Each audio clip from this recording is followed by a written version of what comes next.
going to be, in that kind of time frame. So I really don't have. That was crystal. I don't know what day that was, but holy shit. That looks like they're in a storm.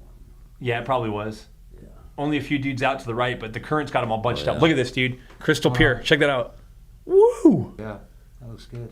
You can see a pocket of dudes. They're all the way to the right because the current pushed them over there. We got an issue. Uh-oh. Oh, Lord. It's saying we're online.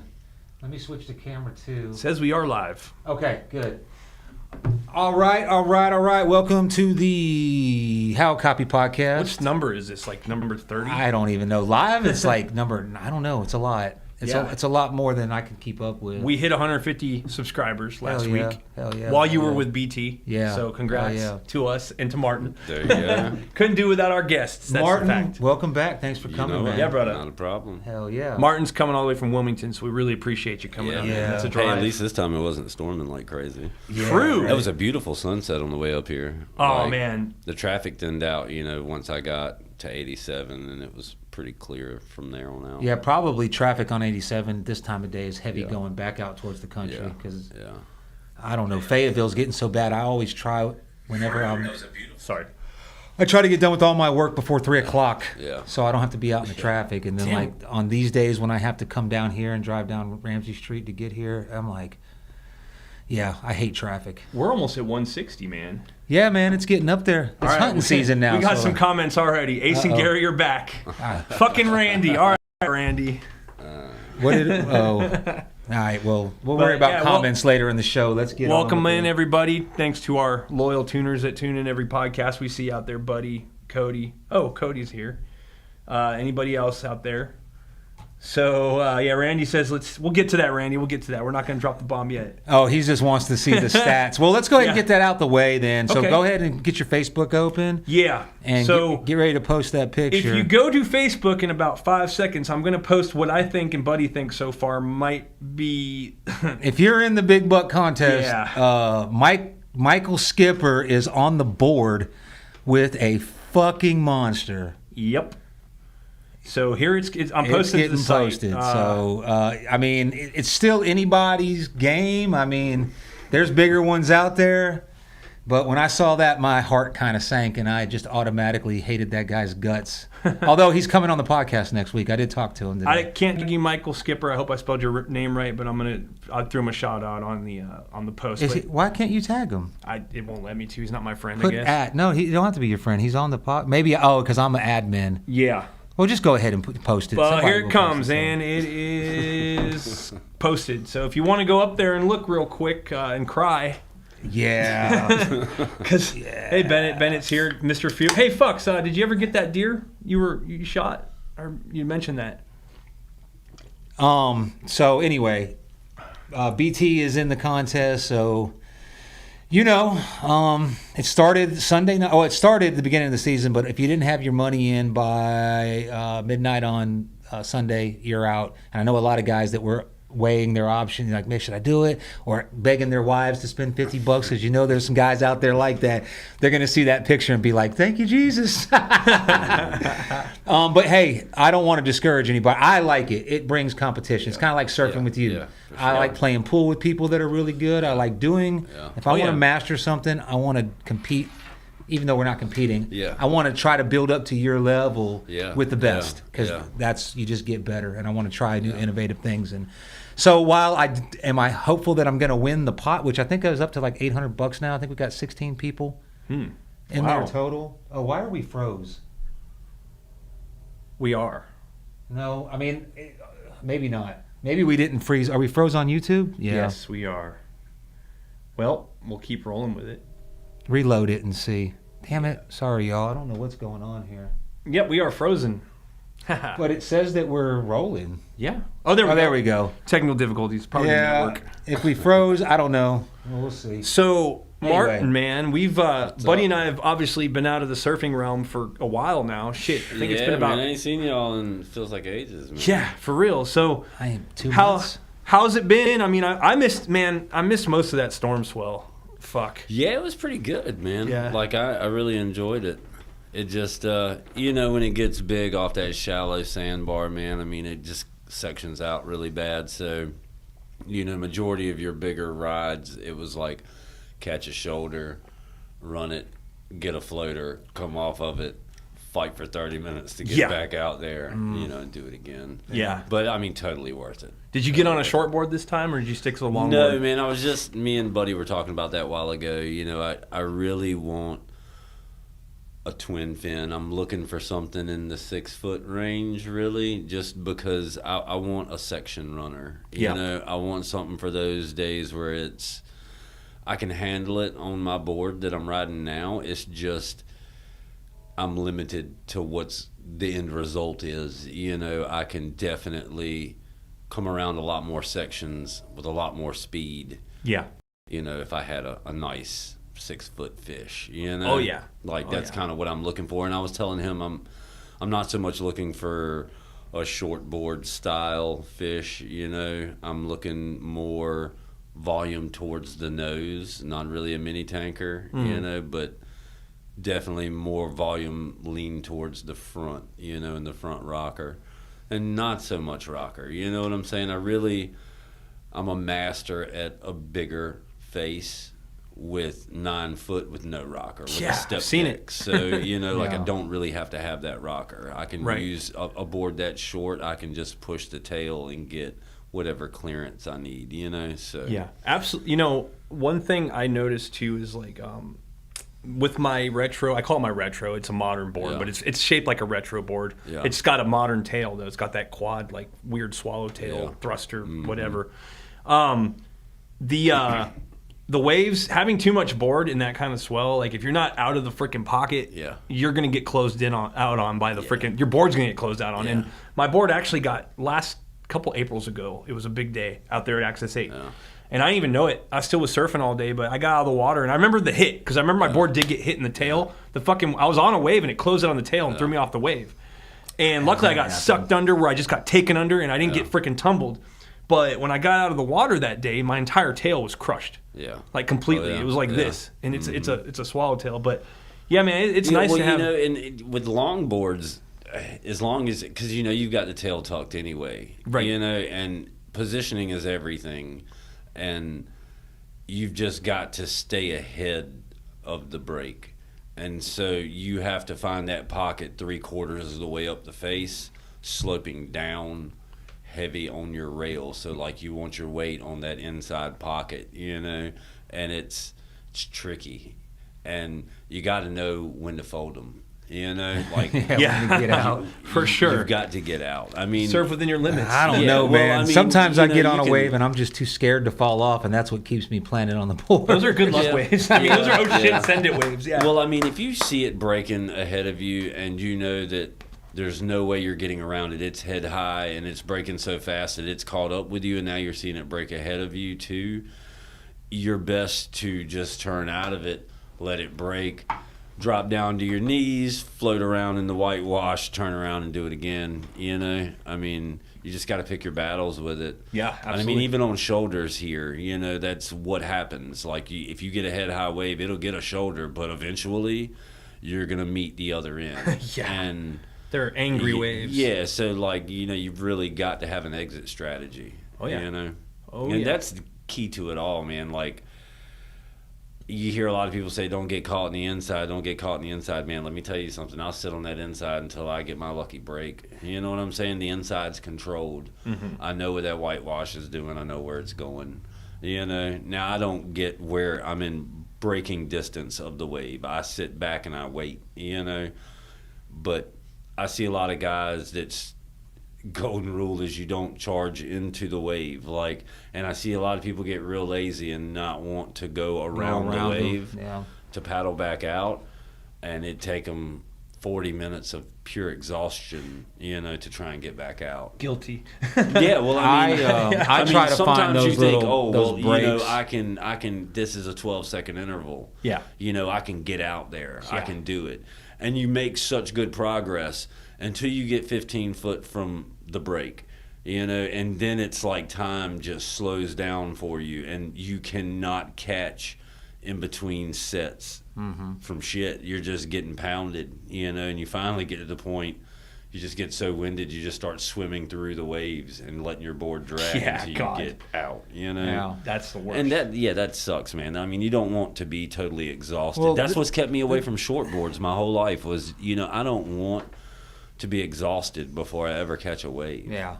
You know, that's not what I want to do. Good point. Well, when it's breaking over sand, especially, they don't, like when it breaks over a rock or a reef, it always breaks in the same place. Yeah. When it breaks over sand, it can break here, the wave, you know. So even when you find those little eddies, is that what you call them? You find those little rip top. You can be halfway through. Maybe it's not a rip tide, but it's a little section in the wave where it's in between, where it's kind of pulling out. Really? But then the wave will break right there. Way. Yeah. You know, so I try to go around. So you get a lot of bowls on sandbar breaks. Too. Yeah, I hate those. Like. It's pretty crazy how it can get it can get pretty hairy. Especially at the Block? There's that bowl right there. If you walk straight off the access, there's a little bowl. And if you get caught, you get caught in that. Mm-hmm. We're freezing up again. They say apparently the audio's still good when we're frozen. Hey guys, if you're watching and you can hear us, we're gonna keep rolling. Our video keeps freezing up for some reason. Yeah, I don't know why. There we go. Wait. You know what? Yeah, we're on. We should still be on now, but I'm going to delete this camera right here. For some reason, it's not. Give us a sec. Technical difficulties. We are going to. So now we're just rolling camera. So you need that the color thing when TVs back in the day. Oh, the technical difficulties. Late at night. Remember late at night it used to do that shit. Yeah, I'm sure there's a way to put it in there. We just haven't figured it out yet. I'm sure. Yeah, those bowls, man. Like I'm sure you noticed. Like I noticed it when I was at I was out at Johnny Mercer's Pier. It was like that day when it got crazy and windy, but then the day the cops came on me. Yeah. Got called on me. I think I've seen that porno before. But that day the cops got called on me because I looked suspicious. Anyhow, it got, dude, oh my God. I should have honestly just paddled right back out because the wind died down. Everybody left because they thought it was shitty. And it got to the point where it was breaking so clean where you could basically just pause. Yeah. And you could just go up and down and stay, take a nice, slow, long ride. But there was a bowl that day that was sucking everyone to the same area. And pretty soon it's like you look over and you're on top of 20 different guys and you're all in that little swirl. Yeah. Yep. Well, and it's crazy. We were talking about it earlier. I was playing with it. Y'all keep going. We were talking about it earlier. So, we were thinking of like the ways where, the last swell we got was like, oh man, we hadn't had this before. This is so great, just cheesing over it, right? Yeah. Well, I got a memories on my Facebook from a year ago that same day, and it was a head high day.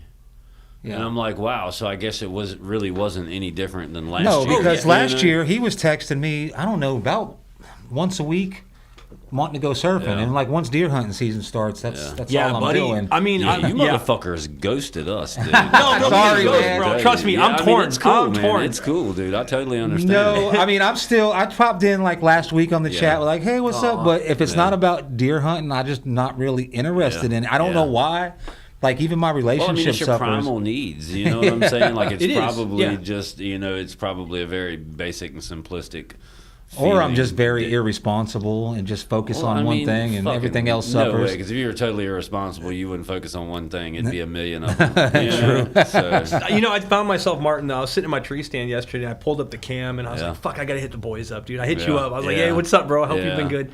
And I'm like, damn, it's really been it's been over a month. Yeah. You haven't been in a month? Bro, I haven't been. The last time I went surfing. Since he's been out, It's been two. Me, Nick, and Andrew. I went a week before. Which, by the way, shout out to Nick, Andrew, oh, yeah. What's up, guys? Yeah, so. Are they watching tonight, you think? It's no telling. If you're out there, guys, I'll be back. I'm going to come down this week, man. See, it's funny because I'm not. Did you hear about the government shutdown? Yeah, I was like, you know what? It shuts down. At least I know I'll see some familiar faces in the lineup if the government shut down. I was torn because, like, in my head, I was like, well, fuck, if the government shuts down, that means 2 weeks of surfing. Yeah. But at the same time, I'm like, fuck, it's going to kill the season. That meant 2 weeks of outlaw hunting for me. Yeah.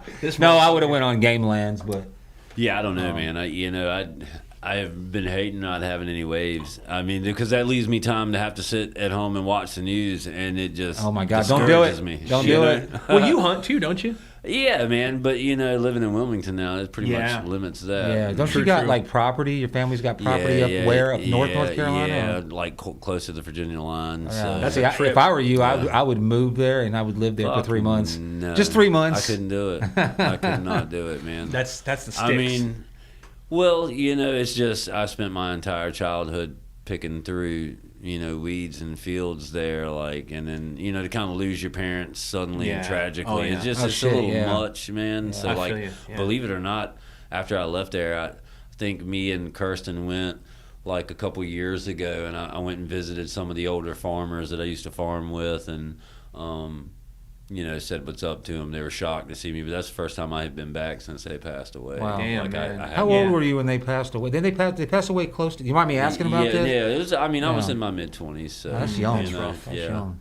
Well, actually, no, I was closer to 30. So yeah, that's still young to be without your parents. Yeah, for sure. And I mean, you think we were a farming family? We got up every morning, ate breakfast together. Me and my father went out in the fields and went to work. You know what I'm saying? So my mom was a housewife. She, a farm wife. She did everything around the garden and it was, a job. Farming is, for sure. But so I hadn't really ever been back, and that kind of stopped my hunting too. I have took a couple trips to the mountains and had some fun, but mainly now it's just like target shooting. Yeah, that's kind of my thing now, is just going out there and just wasting rounds for no fucking reason. Did you ever bow hunt? No. I had a lot of friends that were really into it, man, and I don't know, I'm lazy. And I like long shots, really long shots. Mm-hmm. That's my thing. And, I want to take a 500-yard shot. That's fun to me. Target shooting, for sure. I've done a lot of it, and, I tend to enjoy my days where I'm shooting targets way downrange, I think that surfing, since I started surfing, I've been more drawn to bow hunting because it's hard. Yeah. And it's it's really hard. If you do it the way that, I guess, do you call them pros? The people on TV, with the saddles. Yeah. I've just forayed into that again and had a mishap Saturday. But ironically enough, I'm not sad about it if I missed. Like when I miss a good one, that hurts. But this really, I did everything that I could do, and it just didn't work out. Yeah. But rather than scrap it, because it's with the saddle, you familiar with that way of hunting? Mm-hmm. It's hard. It's ridiculous. I grew up with the old timey climbing stands. It was nothing but gnarly teeth on it. Yeah. Basically scissored yourself. How about the sketchy fucking built-in stand that someone's great grandpa put up? That's nothing but 2x4s and a freaking wood platform. Bro, do you know how many of those I fell out of when I was 12 or 13 years old? Back first, and then here comes a Remington 870 right behind me. Yeah. Yeah, man. But I'm glad I had those country days growing up as a child. You know what I'm saying? It lays a good foundation. I enjoy coming here because I see things that from my childhood that was familiar, seeing the farm. What'd y'all farm? Oh man, we did soybeans, corn, wheat. We got into the latter part. We were into milo and sage. We raised a lot of cotton for years until it just got so expensive. Is cotton? How is farming controlled? Did you? Well, you have a government allotment for acreage, and then you book. So you can get insurance, but North Carolina gave up their peanut program, and the money was granted to South Carolina or whatever. So there's no government funding on peanuts.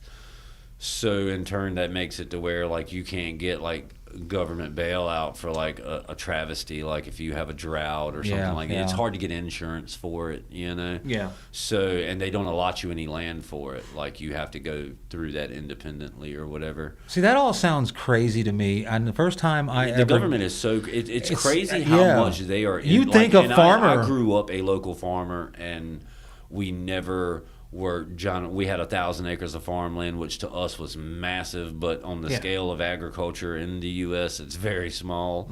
But even down to the people who only had 30 acres of land, the government had their hands in it. Yeah. And I'm talking about they really had you think that farmers are free, you work for yourself. And I was in basic training with a tobacco farmer from Kentucky. Burley tobacco. I guess I learned a lot about it, but man, the way he would talk about tobacco, good God, like that's a manual labor job. Like you can't really get. I mean, they call that a slave row.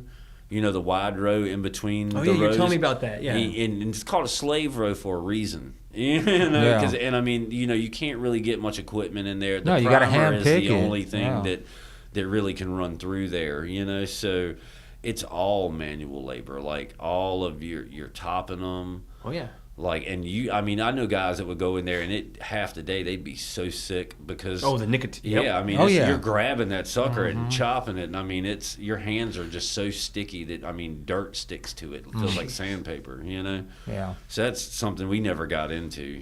We had a big garden and a lot of hogs. That's one thing we always did is have a big hog killing every year. So. Yep. And even that got so government regulated. Like, we used to take them around back and shoot them in the head because we didn't eat the head. It didn't really damn matter, now did it? So it didn't, we just throw the head away or whatever. Head cheese is good, man. Yeah, it might be, but, we didn't eat it. So, everything went into a smokehouse, But, and then it got to where, the government said you couldn't do that anymore. So, you had to shock them or whatever. So then we had to take free country, right? The free country. And then even down to the farmer. Like, one guy was telling me, like, so you grow, say, cotton. Yeah. And then the government sets the price of what you're selling it for because that's what they're buying it for? Well, you have a commodities market. It works just like Wall Street. Okay. So, like, you have to check the commodities every morning. You know what I'm saying? Oh. But here's the thing. All right, so, like, cotton, you have a ginner, your local ginner. Mm-hmm. Well, your ginner's the one that you are doing your contract with. Now, you are, like, when you do that with that or grain, you are what they call booking. You watch that commodities. When it spikes up, you hurry and you book what you want for next year or what crop you have in the ground, you book it at that price. So now you're locked in at that price. It's like buying a future. But see, the problem with that is that you might have booked for that, but you booked for that at 2.5, 3 bales to the acre in cotton. What happens when you get hard lock in your field and you only get 1.5 bales to the acre? Now you owe this man. You owe the money. Yep. You owe it back or you owe the product. See, how did it ever? I guess it has to get to a system like that when you're dealing. It never had to get to a system. But the like farmers that. did it though. I remember wasn't that Farm Aid back in the '80s that they fought for that and then it kind of screwed them. Kinda, yeah. I mean, the government just got a little too far into it. Like you had, and the problem was you had these guys in every town that had a gin. And you had a guy that had a grain station. Well, at that grain station, everybody went there because that's who they booked their grain with. Mm-hmm. Because he had big tanks, he'd store it, he gives you the best price in town. Yeah. So instead of you keeping it in your place, and you have to run a dryer which runs off propane, and so you've got to keep that dry. If not, it rots. Yeah. Mm-hmm. So you have to keep it dry and go out there and figure out who to sell it to and how much you have to sell, or you can book it with this guy, and every dump truck you fill up in the field, you drive it straight to his grain station, you dump it in his pit, he weighs you out, he marks it down how much weight that is, and that's however many bushels that would be, 400 bushels a truckload, usually 500 bushels, something like that, and at the end of the year, what you booked for, he writes you a check for every one of them. It's in a book, like a receipt book. And he goes through all of them, adds all of them up, and then gives you your money. So it sounds like I want to be the gin guy or the grain guy. Yeah, well, see, those guys were making so much money that the government was like, there's no fucking way we're going to let this happen without us getting ours. You know what I'm saying? Yeah. So then that's when you run into those problems of, okay, so now the government is telling me that I can honestly get more money. Like, I've seen guys burn up cornfields just because they make more money off of it. Oh, yeah. Because, Well, I noticed a lot of the cornfields around here and the tobacco fields, they never really harvested. It all dies and they get, they're growing here's it. What happens. Like, there's like a surplus. You'll see a lot of guys, what they do is the government allots you a farm loan every year. Okay, really low interest rates, so they really appease to you or whatever. Yeah. So they give you this small farm loan, and these guys, what they do is they buy their cheapest seeds they can find, cheapest. They buy credit instead of Roundup, just because it works, but it's cheaper. Mm-hmm. They cut corners everywhere they can, and then they take the rest of that money. They go buy a new truck. They build a new house. Buy a new bass boat. Take a hunting trip, to the Midwest. Yeah. Hunt something nice. Like they Buffalo. Do that. They do that, and then so it's like a racket. And then come harvest time, they don't make the yield they thought they were going to make. Now they owe that money. You see what I'm saying? And they didn't make the money to cover their asses in it, and so now they have to borrow on their farming for next year. And see, once that's the front game. You never front anything, because if you front it, you're always gonna be working to get out the hole. Yeah. Always buy your product. So they're always chasing their tail, but as long as the credit's product, good. Bro. Don't front nothing. Well, I don't know. That's how rich folks do it, man. I watch a lot of these rich people. Like, I work for a lot of these rich people, like power pullers in Wilmington, and it's amazing the life they live. But it's even more amazing the lives that they destroyed to get there. Oh shit! Yeah. It's the American dream, man. Psychopaths, man. That's why they rise to the top, because they don't have any conscience about it. It's all about. But we don't all strive to be that. Yeah. I do strive to not have to worry about my bills. You know what I'm saying? To be able to travel and surf all kinds of places. But I don't want the worries and woes of a rich man. I couldn't sleep at night, because to be rich means I had to have hurt someone. Yeah. Yeah, possibly. Yeah. And I think you're right. I think we all want to say, nah, you don't have to. I'll do it. But bullshit. Yeah, it's almost impossible. Bullshit. Yeah. It's you're gonna run into that fork in the road at some point in time. Oh yeah. And it's going to be money down the rough and dark. It was kind of like the old movies where they're sold to the devil for fortune and fame. And I've been waiting for the devil to show up ever since. I've been like, oh, come on, I'll do it. But not to get into religion, because I'm not real religious, but I'm going to go ahead and tell you, this is the devil's world, and you see him every day. Oh yeah. He's here. Well, even if you he is in the essence of everything around you, and all you can do is make peace. You see what I'm saying? And that's where we all have got it fucked up. Like, if we stop trying to make things different than what it is and just make peace with what is, we'd be a lot better off. Well, even according to their philosophy, their religion, if you go pre-canonized Bible, which is what we know as the Bible today, the stories they took out, the books they took out to make the Bible, this is the devil's realm. This is his. I mean, that's the whole thing. He's still in their Bible. It says that you should never talk bad of the devil, and know that this is his world. He is the ruler of earth. Yeah, that was his punishment after he lost the rebellion. Cody said, "Who's Buddy going to step on to sell his acorn lotion?" Speaking of acorn lotion, I got some more. Shit, this stuff, man. Plug it. Smell that about stuff. This shit? Yeah. So I rub that. That's actually body butter. It's like shea butter, coconut oil, castor oil. Check it out. Really good for your skin, and I use it every day. So I fucking bought acorn oil. Yeah. And I put it in there. It smells like... Well, you were talking about cotton. A lot of people don't know this. When you pull cotton apart, it's a little black seed. Yeah. If you open that seed up, if you rub that shit on you, you know what that is? That's lanolin. Oh. That's the shit that's in all your lotions. Shit. So if you squeeze that shit out, you can put it in something like this. You could actually sell it as having lanolin in it. Just one? Because they're little seeds. Well, I mean, dude, you can get... you can get a Ziploc bag full of those seeds that make 10 of these jars. Yeah.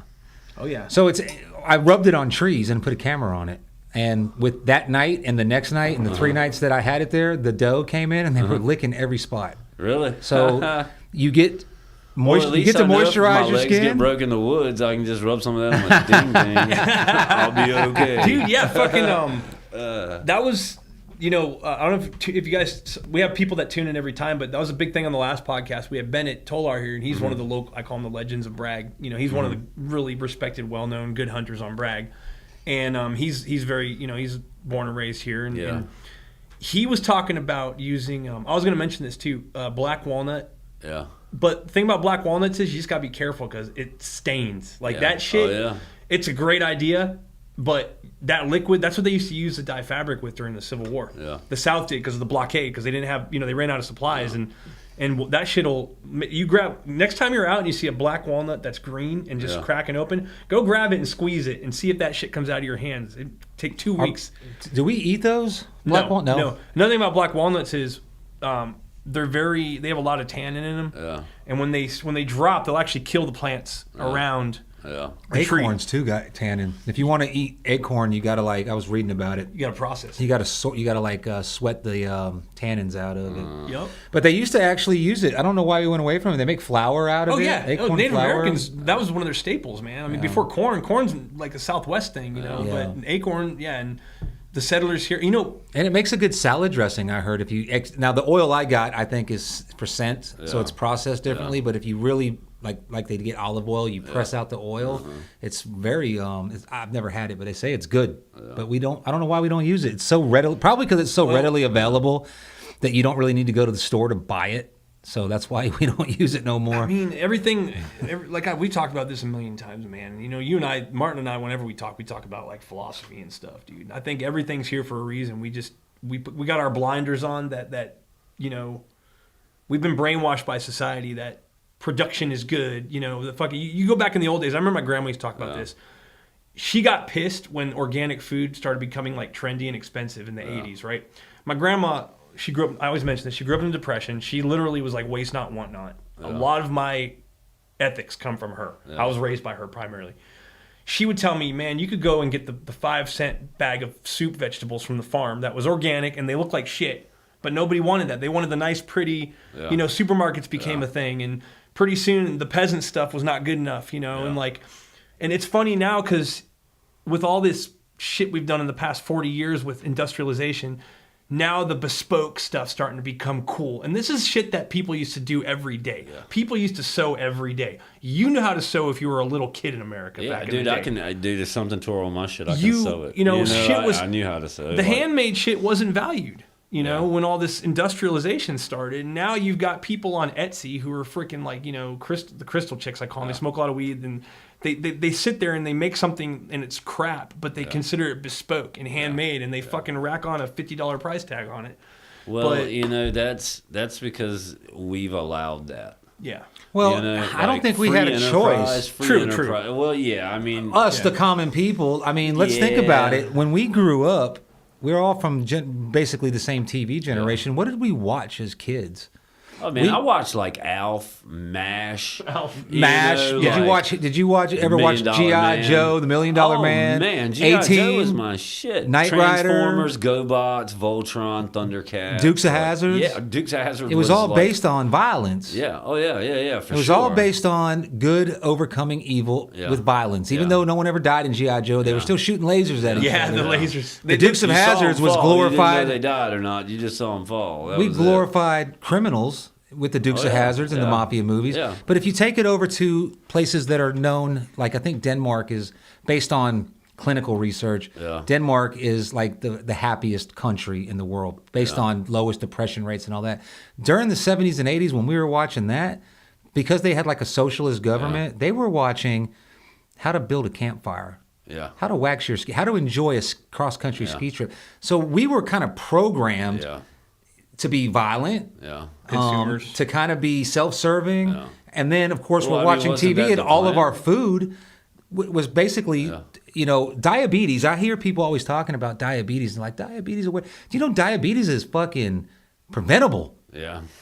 It's not like you just trip in a hole. When your government is giving you money so that you can go and buy your sugary products. Yeah, but unfortunately, and that's the cheap stuff. Yeah. I'm gonna tell you right now, I spend. When I look at I don't ever pay attention to my grocery bill. I figure that that's just an expendable item. You got to have toilet paper, whether it costs $20 a roll or $1 a roll. You got to have it. Yeah. At least I do. But I eat nothing but healthy shit. I don't eat nothing but processed. Yeah. And I look at my grocery bill, and bro, every 2 weeks I'm going and I'm spending $400 for 3 people. Yeah. Sometimes $500. Just all depends because I don't go in and I don't have time to. I know what I need, so I get it. And I just noticed that. Month by month, I'm not buying any more shit. It's just getting more expensive. Yeah. But if I were to shop inside the aisle, when I see everybody else with these cartloads full of craft, everything canned and, everything's got 16 ingredients for fucking mayonnaise, which is just oil and eggs. and a little salt, but it's got it's cheaper. But that's what they can afford. I mean, like, so for your body to become more physically attractive or more muscle, you have to work hard, right? It costs something, right? Yeah. It costs something a little extra than just the exercise you get daily on the normal, right? Yeah, if you want to get like beast mode. Yeah. Or like you want your car to look better, you have to spend a little money to put some wheels on it, So like food's the same way. Like if you want to eat a little better, it's going to cost you a little more. But it shouldn't. But no, it shouldn't at all. But I'm just saying. Yeah. Right. No, I get what you're saying there. When we allowed it in the beginning, like I think free enterprise ruined this country, in my opinion.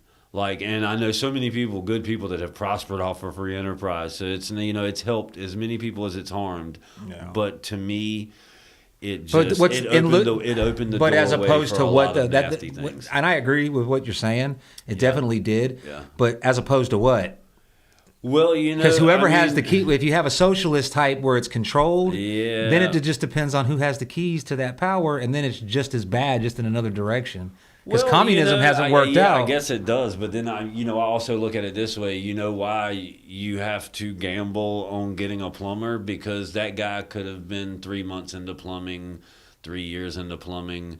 You go to a country where this family were plumbers, and 100 years later they're still plumbers. Yeah, you're gonna get a good plumber. Yeah, you know what I'm saying. You get a guy that's worked on automotive industry for 5 generations, he's going to be a good auto mechanic. Yeah. He was taught by people who were taught by good people who were taught by good people. So that's getting hard. I just got ripped off by a mechanic. Oh, dude! And let me just tell you this: the shit that happened to Mike's car is ridiculous. Like, and I mean, I got it fixed, but like, I mean, this man done gone through 3 alternators because it was never installed right. Oh, like, did he take it to a shop or did he get one of these? I don't know. I don't know what happened, but I know it wasn't right. Because I'm gonna tell you, my daughter's brakes. She rode her brakes down to the freaking breaking point. Yeah. So I went up there and changed the brake pads, but the caliper was seized. So we changed the caliper. But then she rode it so hard that it's a Ford Fusion, whatever it is. Yeah. The little computer that pumps out all of the fluid, that's ABS shot. Module. Yeah. So I had to order a new one. So I hired a guy. Oh my God. Do you know that thing you have to like literally, that has to be hooked to a machine and it has to be programmed. No, like, I can't just bleed it. I don't know, but this is what happened. I don't know. So I hired a guy off of, the small business, J&G Automotive. That sounds familiar. He came out, he did the initial thing, and he readjusted the caliper. I paid him, and so anyway, I told him, look, I don't have time for this. How much is the part? It was like $190, $180 for him to install it. So I paid him for the part and half of the labor. Fucker never showed up. It was one thing after the other. Oh, my damn, I got to work double shifts this week. And then I was like, okay, understandable. He wouldn't spend your money and then didn't have the money to buy the part, so he couldn't show up. Yeah. So I'm going to tell you, if you're a freaking white dude or an American dude in a small business, he just fucked you from ever getting my business. I'll never do that again. I will go to a shop and I'll pay more money because now it's going to cost me more money. I got to get it towed. Sure. Yep. And I try to give. give. The bad thing is if he doesn't have a $600-700 computer to hook to your OBD2 port in that vehicle, then he is not going to totally fix that because those brakes on those, especially the newer models, like, do you know that if you don't like shut certain things off with the computer on it just to change the brakes, it can stop the brakes from working? Oh shit. Okay. Like, I mean, it's amazing what they've done with that to just like bulletproof it from being worked on by normal people. That like, sucks it has too, to go though. somewhere. Yeah, that sucks. It's a double-edged sword. It really is, because like, I mean, brakes are simple. They should be. Yeah, man. Well, and I mean, they are. Even with ABS modules, it's just you got to have a little bit of background in it. Like, you just got to know it, And I mean, it's going to take, some studying to really understand it. I've years and years and years of messing with it. Like, you don't know how many cars that, like, guys would want to build race cars, and you got to get away from that electronic braking system bullshit, especially you're running like a trans brake or something like that on a line lock or something. So I would just bypass them. Like, you can literally just take it out and run brake lines around it. Put a brake like it's got a brake booster, just put like a splitter valve on it, like something to gain some pressure on it. Good to go. Nice. You know, like I ain't got time for that. Yeah. Well, and if I have to do that, like that if I have to do that, you're paying me a lot of money. Yeah, you know, and I mean, it's your daughter's car. Yeah. That would make it to where the brakes could lock up. Yeah. You know, like that's all that thing does is when it senses too much pressure, it stops it from flowing pressure to that brake, so it lightens the caliper up so that it stops locking the wheel up. So what you're saying is it's going to cost me a good amount of money, plus I've lost $300 on it already because this cocksucker ripped me off. If you take it to a shop, that's going to be a $500 to $700 job. Yeah, fuck. Yeah. Well, it's got to it get is what done. it is, yeah. I mean, and they can be now for me, it's going to be $1,000 job because I'm already lost $300 on it. That, like, honestly, that's one of those jobs that, like, an ABS, a brake module, can be one of the most irritating things in the world. And then, like, so those brake lines come in and go like this and bend all around. Once you take them off, they don't never go back up there right. You know, like you've got to try and bend it and move it. And the first time you bend that line the least little bit, it's never going to fit back right again. So you have to manipulate it, you know, and it's just, it can be really irritating. Well, maybe I'm lucky and he lied about the part needed to be replaced just to rob me, and it really does just need a regular brake job. I kind of ran that. Maybe he said, we got to order this. Maybe he sensed that I'm a guy. What made you think that the ABS module's bad? Because he told me. Because what happened was... Because you know that the computer on that, if that ABS module goes bad, the ABS light will be on and there will be a code. So here's what happened. Here's what happened. I changed out the brake pads and everything was supposed to be good, and the rotor, and I pushed the brakes, and it's locked. Like, you couldn't push it. So I called the mechanic, and he said, the caliper, he redid it. He said he was done. I said, well, push the brake and make sure, because that's what happened to me. I thought...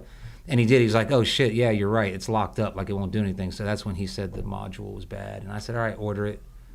Module's not bad. You probably need to bleed the I think it sounds like you need to take a ride up to, I think it's in, she lives in Wilson. Wilson, it's not so bad. So if I'm going to spend $300-$400, if I'm spending like $300-$400, I'd rather give it to you because you know what you're talking about. Yeah, well, I mean, and that could, for a Ford, it's really odd for that to be, you know, a brake module. Like Chevrolet's really known for that. Like you're not going to buy a 1500. Chevy fucking sucks. Yeah, that's my opinion too. But like really you're not going to find a Tahoe, a Suburban, or a 1500 that somebody hasn't had to replace a brake module on it, or they're gonna have to replace a brake module on it. You know, it's kind of like the Fords. I don't know if you ever noticed that the Fords, when they switched to the variable valve timing solenoids on the... Do you even know what he's talking about? I don't have no clue. So on their bigger motors, the 5.4s that they put in all the F-150s and shit like that, and the F-250s. Okay, so that 5.4, they have... It's a variable valve timing solenoid on the cam sprocket, so that it communicates electronically to your throttle, so it can adjust the timing for how you're using the motor. You know, so like if you're quick on the throttle, it can advance timing, or if you're pumping it, it can decel timing some. Don't they call that like retarding? Timing, I just want to hear you say retarding. I didn't want to say it, but yes. Anyway, so like those solenoids, what happens is the 5.4s are infamous. The timing set on that has plastic guides for the timing chain, and they chip a fucking part, and so the timing chain will get a little bit of play in it, and then that causes that solenoid not to read right. And you'll be driving down the road and it'll sound like a fucking diesel. It'll just rattle. Like if you're really easy on the throttle on it, you'll hear it. It just rattles really bad. You think it's going to blow up. I got a question for you since you know so much about automotive. What would the correct timing be on a 1955 Chevy Bel Air with a 5.0 motor? Well, a 55 wouldn't have had a 5.0 motor. No, a 350. Sorry, a 350. It wouldn't have had a 350. that would have had a flathead V8. Yeah. What was the timing? What was that movie? It would be 3 degrees that before was my Top Dead cousin Center. Vinny, wasn't it? Yeah. But actually, that's like 7 to 12 degrees usually on like your 350s. But like now I have definitely twisted a lot of them just to make them do what I want. And I've had them where they'll run like a scalded dog, but you try and cut it off, this son of a bitch won't cut off. Shit. Like I advance the timing so high on them that you cut them off and they'll sit there and diesel for like 30 minutes. Rah, rah, rah, rah, rah, rah, rah, rah. You got to like twist the cap just so that it'll slow it down and cut off. What do you got? I got to hit the chats real quick. We've got people concerned that the contest has a winner already, but no, we want to clarify. No, sorry. No. Josh Whitford said, what was the big buck contest announcement? We didn't announce a winner. Buddy wanted to post today. Buddy thought... No, okay, so here's the deal. What we're going to do is we're going to update where we're at with the contest. Okay, that's all it is, an update. We have a guy on the boards. Yeah. That's the announcements. Mike Skipper, he's in the contest, and he killed a really nice buck. So technically, he's in first place. Yeah. I mean... But we won't even know. He's in first place only because he is the only one that has killed a buck.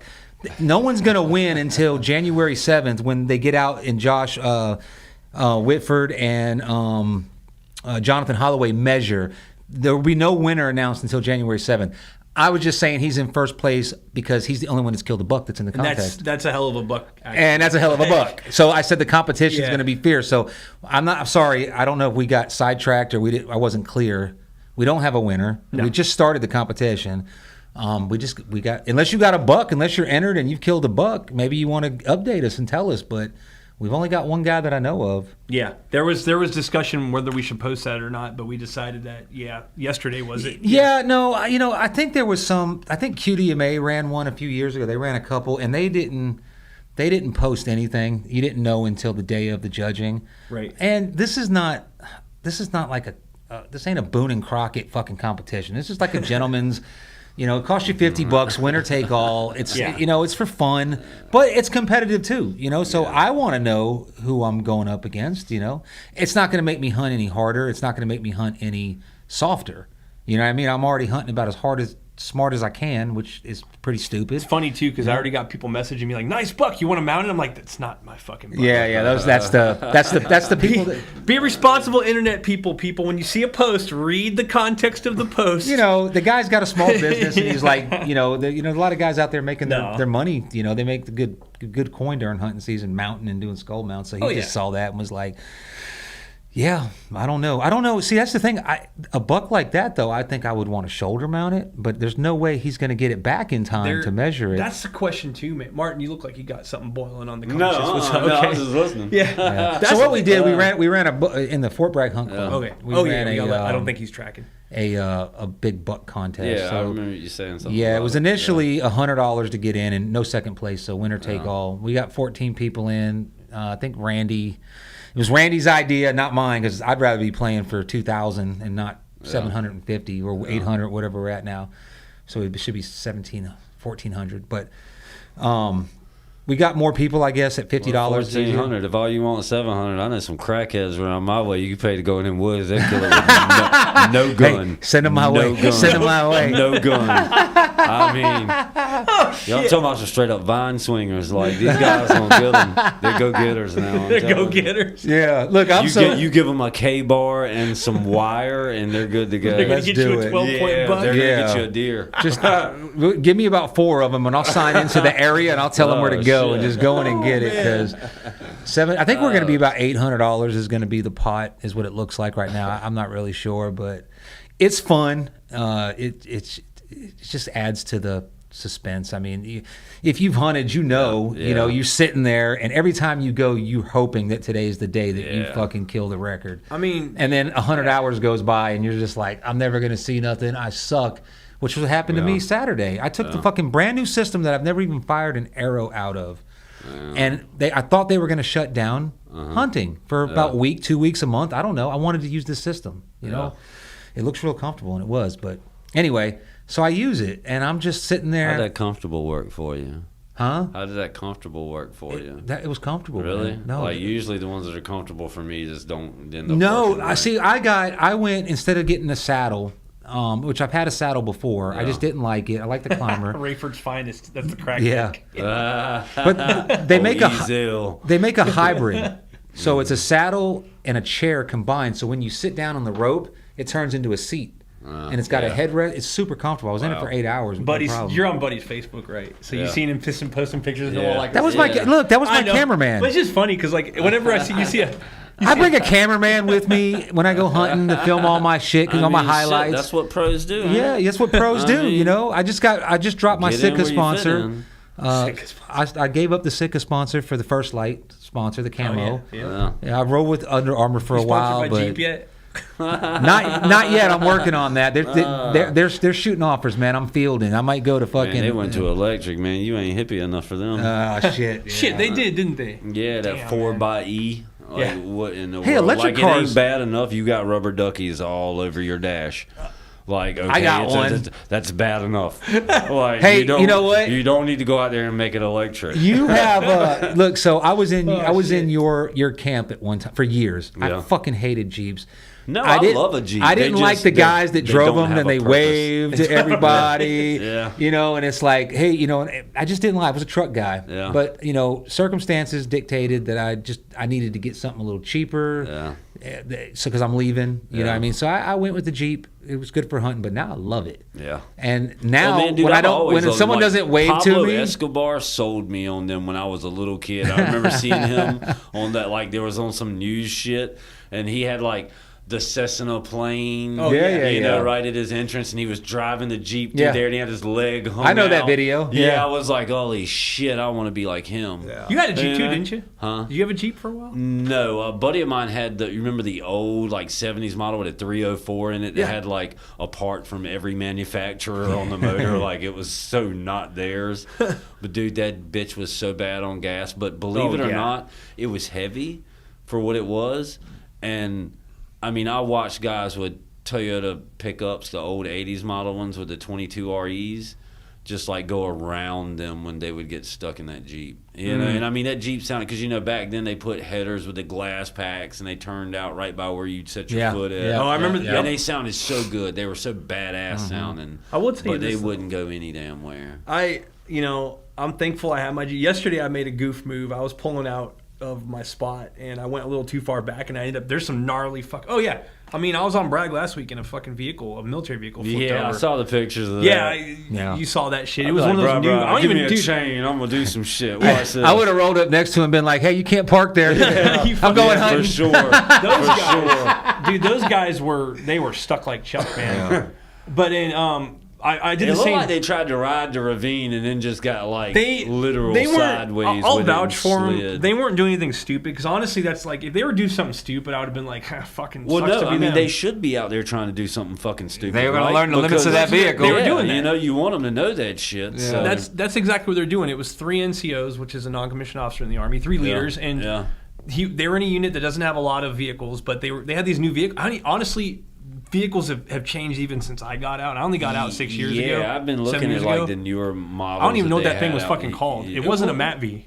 No, it's what's that fucking MRAP. One that looks like a side by side? It's not even MRAP. MRAPs are like thing of the past now, I think, aren't they? They got newer shit. I thought that they still had that name though. No. What it was. Maybe you might be right. It might be a classification. I don't know. MATVs, which was supposedly replacing the Humvee, just came out when I was retiring. Our unit had 5 of them, and that's how new they were. But this thing was something else. Like, because I thought it was a MATV. Like, no, it's not even a MATV. It's different. But all they were doing was, and like I said, I did the same. And I was sitting there talking. Well, that was shit. red clay, dude. That's some slick shit. And there's a lot of crevices in this area, like just like it looks like a canyon, but it's still it's a trail, right? And I saw them when I first went in because I was checking my cams, and JITV, there we go, JLTV, that's what the guys that are still in are chiming in, which don't even know what the fuck that means. If you guys know what the acronym means, the Army's always stupid with acronyms. Right. Everything's a fucking acronym, and they always so that they probably call it a JITV. Go get the JITV. But we've got a fucking forklift. They named the Atlas, and it's a 10K forklift. But it's like I'm pretty positive there's a room of fucking overpaid civilians that literally sits there and is like, "Hey, what should we name this thing? Well, let's call it the Powerhouse." Well, what is Powerhouse acronym? You know, whatever they call it, every letter has a word. Like, the Atlas is all-terrain lifting Army system, but it sounds cool because it's Atlas, and he fucking Atlas lifted the world. So, and it's a pretty badass little forklift. You can get pretty crazy. Atlas was? Yeah, the guy that fucking had the world on his shoulders. But anyhow, These guys were just cruising along, and it's funny because I was in my spot checking my cam, and I heard what it sounded like a Humvee engine because it's that distinct diesel engine that's a Humvee, but it wasn't. Joint Light Tactical Vehicle. Okay, thank you, buddy. That. Why joint? Yeah, joint. I guess fucking because it sounds cool, dude. I don't know. Joint Forces, something vehicle. Yeah, right. I wonder if it's joint because. Because you got to be high. Joint course, maybe joint forces. I don't know. But does that mean that other countries, like all the NATO forces, are going to have it? Probably. I don't know. It's weird. Oh Lord. The military vehicles. It's the stipulation on them is they have to be American made. When my father was in the military, I thought it was so funny. I watched this shit today, and it was Donald Trump making a speech. And I'm not for or against whatever. We like Trump. Yeah, okay. Well, we like Trump. Fuck Biden. That's all I can say. Yeah. Fuck Biden. Fuck the Democrats and the Republicans. We like about, Trump. You know how everybody wants to go electric.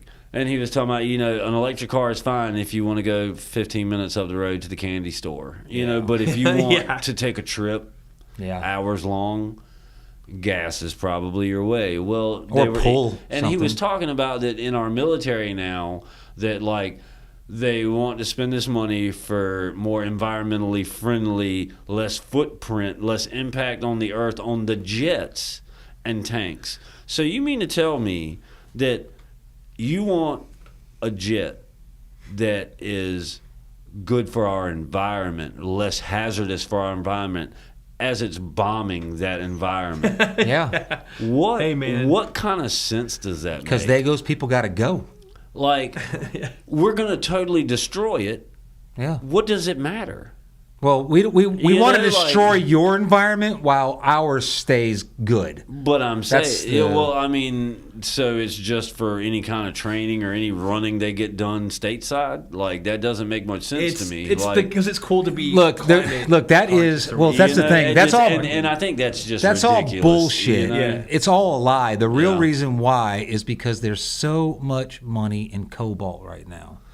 Cobalt is well, look at the fucking cartels. You know what I'm saying? But people look are at getting killed over look this at shit. Look at the cobalt mines, man. Yeah. If you ever looked at go YouTube that. Joe Rogan had a guy on his show that when it snuck into the Congo. Yeah. And if you're familiar with the Congo, they got fucking raped during the rubber trade when that was big, and now they're getting even raped even harder. And the human rights atrocities that are going on in the Congo right now in the cobalt mines are the worst that we've ever had in the world. I'm talking slavery, fucking genocide, the Holocaust, everything. What's going on today in the Congo is worse, but there's so much money in it.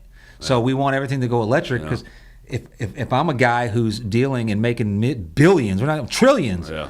And the best place to get your product is the military, the United States military industrial complex. Yeah. So it's all bullshit. There's no fucking. Well, look, human beings on this planet. We are not doing anything to the environment. We are not impacting the climate one bit, not even a little bit. You don't think so? Not even a little bit. I think we're definitely. You can think all you want. The resources. Yeah. You can think all you want because it makes sense. We're cars and all that, but the planet is like a self-correcting system. One volcanic explosion, like when a small volcano puts out more pollution, if you want to call it carbon dioxide, whatever it is, than 1,000 years of vehicles. 24 hours a day. So that's all bullshit because they can buy and sell pollution. But we impact the lands by population. The lands we do. I mean, the ocean wasn't full of PCBs, man. Yeah, definitely. I can get with you on I'm with you in the some ozone things, but thing. we're definitely. But as far as our impact on the ground, I think for sure because we poison it. Yeah. But as far as the whole carbon footprint and the pollution and all that, it's money. Bro. And my thing is, I'm with old money. Old money got me through the 80s. Old money got my grandparents through the Great Depression. Old money did that for our country. I like the way old money worked. The way this new money works is just ridiculous. It's scary. Nobody has any decency anymore. There is no civil value anymore. It's so cutthroat. It's like new age piracy, that's how our society works now. It's how the world. I think it's always worked that way because that old money, them motherfuckers were bandits, bro. Oh yeah, like the old money guys, like they literally bought up all of the trains. Probably no safer. It was probably safer when the mob protected those streets than what it is with the police protecting those streets. It was, but the issue with the mob, though, so my family's from that. Yeah, I've got some family. They're from Brooklyn, New York. Why I look at it in a different light. They make it look like the mob, like they're just guys that are out dealing in vice, and they keep the neighborhood safe. But what they don't show you is all those people that supposedly love them, that run businesses. They pay for that. They're shaking them down. They're making their base is stealing from their own people in their neighborhood. Yeah. If you don't want your windows broke out once a week, you'll pay us. Yeah. And if you don't pay us, we're the ones that are going to break you. So it's extortion. The thing was they had made those streets safe. Those people don't want to pay. Their streets are safe. Why should they pay somebody? Well, you know why you have to pay? Because if you don't, I'll break your fucking windows. Because we're the bad guys. So you need to continue to pay your monthly dues. And as long, we do the same thing. Yeah. We do it with electricity, and we do it with water, and we do it with food, and if we don't protection. do it, we get cut the fuck off. What happens with this guy? He owes me, he robbed $200 from me, right? I go to the police. Police are going to tell me you got to go to a magistrate. Fuck the police. Magistrates. Yeah, but look, if I go take care of it myself, I'm going to fucking end up going to prison over $200? No face, no case. Yeah, over $300 though, man. And nowadays, look, I think about this shit all the time. You remember that crackhead I was telling you about that hunt that deer? He will hunt people too. Okay, I'm totally not interested in going that route, but we'll talk. Let's talk after the show. I'm just saying, for $150 and 2 cheeseburgers, this motherfucker will go to town. Okay, well, on air, live, I can't even edit this. We can't edit it. I cannot condone that type of behavior. Yeah, we are all just we need to disclaimer. But isn't that fucked up? But I'm sure there are some crackheads out there like that. Like our society, that's what we're enslaved and we're controlled to the point we can't even handle our own business. Nobody stands on their word anymore. No, and that's I ain't never been robbed by no Mexican though. But here's the thing, man. You do me wrong, I can't go out there in that street and slap the shit out of you without my whole life being affected. I'm going to go to fucking jail for 16 hours. My boss is going to wonder where the fuck I'm at. Yeah. It's going to cause family issues. The lawyer fees to get you out. Your kids are going to see that you got arrested. Yep. So it gives you a bad name. But honestly, the motherfucker deserved it. Yeah. So my thing is we need to get back to that there is nothing wrong with your kid coming home with a black eye because he got in a fight. Mm-hmm. He needs to learn how to fight. You know what I'm saying? I agree. Because that's going to put that pride in himself that's going to carry through for the rest of his life in everything. And the confidence. You know what I mean? Exactly. The confidence. And our generation is we're responsible for that. Everybody's a winner. Yeah. That's the problem. We talk about this we are scared to tell somebody you're a fucking loser. Right. You lost. Try better next time. I don't agree with you. Afraid to do that. You're afraid to tell people you're wrong, and I don't agree with you because everybody gets so sensitive. You are ostracized in this country if you have a different belief than the masses, I think that is ridiculous. How well do you know me? I don't tend to swim with the masses at all. It's ridiculous. And I have buddy's got kids. He's got a kid who's a teenager now, and you had kids in the '90s who are adults now. Yeah, well, it's our generation's. It's my generation's fault. I'm the oldest one here. Yeah, mine too. Our kids are the ones. When I showed up, when I had kids that were 5 and 6 years old, I went to a baseball game, and that's when I first found out that we're not keeping score anymore. Yeah, because it makes kids feel bad. Yeah. And I'm looking around at all the parents, and I'm like, who decided this? Because nobody in the bleachers here agrees with that. Yep. So who made this decision for us? Where did that come from? Probably some fucking fat Karen mom who's fat kids that they're so special. For sure. They're so special because she feeds them all the time and doesn't take them outside. And they can't never get hurt, and their feelings can never get hurt and everything. Well, when I was a kid, I've always had asthma real bad.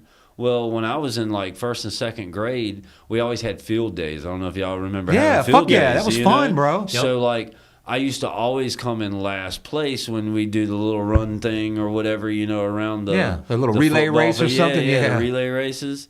And I would always come in last, and I was like, I want to come in first. So I started running. And I was always afraid to run real hard because I was afraid I'd get an asthma attack. Mm-hmm. And it made me run harder. The next year in third grade when we had a field day, I won that shit. Hell yeah. You know what I'm saying? Now nowadays they would just would have gave you a head start. I lost. Yeah. You know? Yeah. Right. Had somebody told me that I was the third winner and not a loser, then I would have been satisfied. I would have said, okay, I've done good enough. I tried. Right. Yeah. But inside of me, there was better. And I would have never known that had the discouragement not been brought to my face. In today's society, see, I always tell my kids, strife is not error, man. Yeah. Strife's not. You have to struggle in order. If everything comes easy to you, it's first of all, it's not going to. But if you expect it, then you're gonna have a fucking breakdown every time. Yeah. Just because you're young right now, I got a daughter right now who's doing it. I mean, I give her money every day. She asked me for $30. I give her like 150 because but she's paying her own bills and she's working and everything. And I tell her like, look. You're 20. How old is she? 22. She was born in 2001. Yeah. She's 22. Yeah. And I'm like, look, you're doing it. Like when I was your age, when I was her age, I already had like a full family. I had kids. But I said, you're gonna struggle and you're gonna suck and you're gonna have to fucking learn how to save money to get a tattoo. Yeah. Like but if you keep doing this now, you're gonna learn ways to save money and you're gonna learn that you're gonna fuck up so much. Yeah. And then when you got to steer away from instant gratification. Yeah, man. That's what you got to get away from. That's my whole thing on the social media because like social media, I had this thought recently, and I noticed with my kids.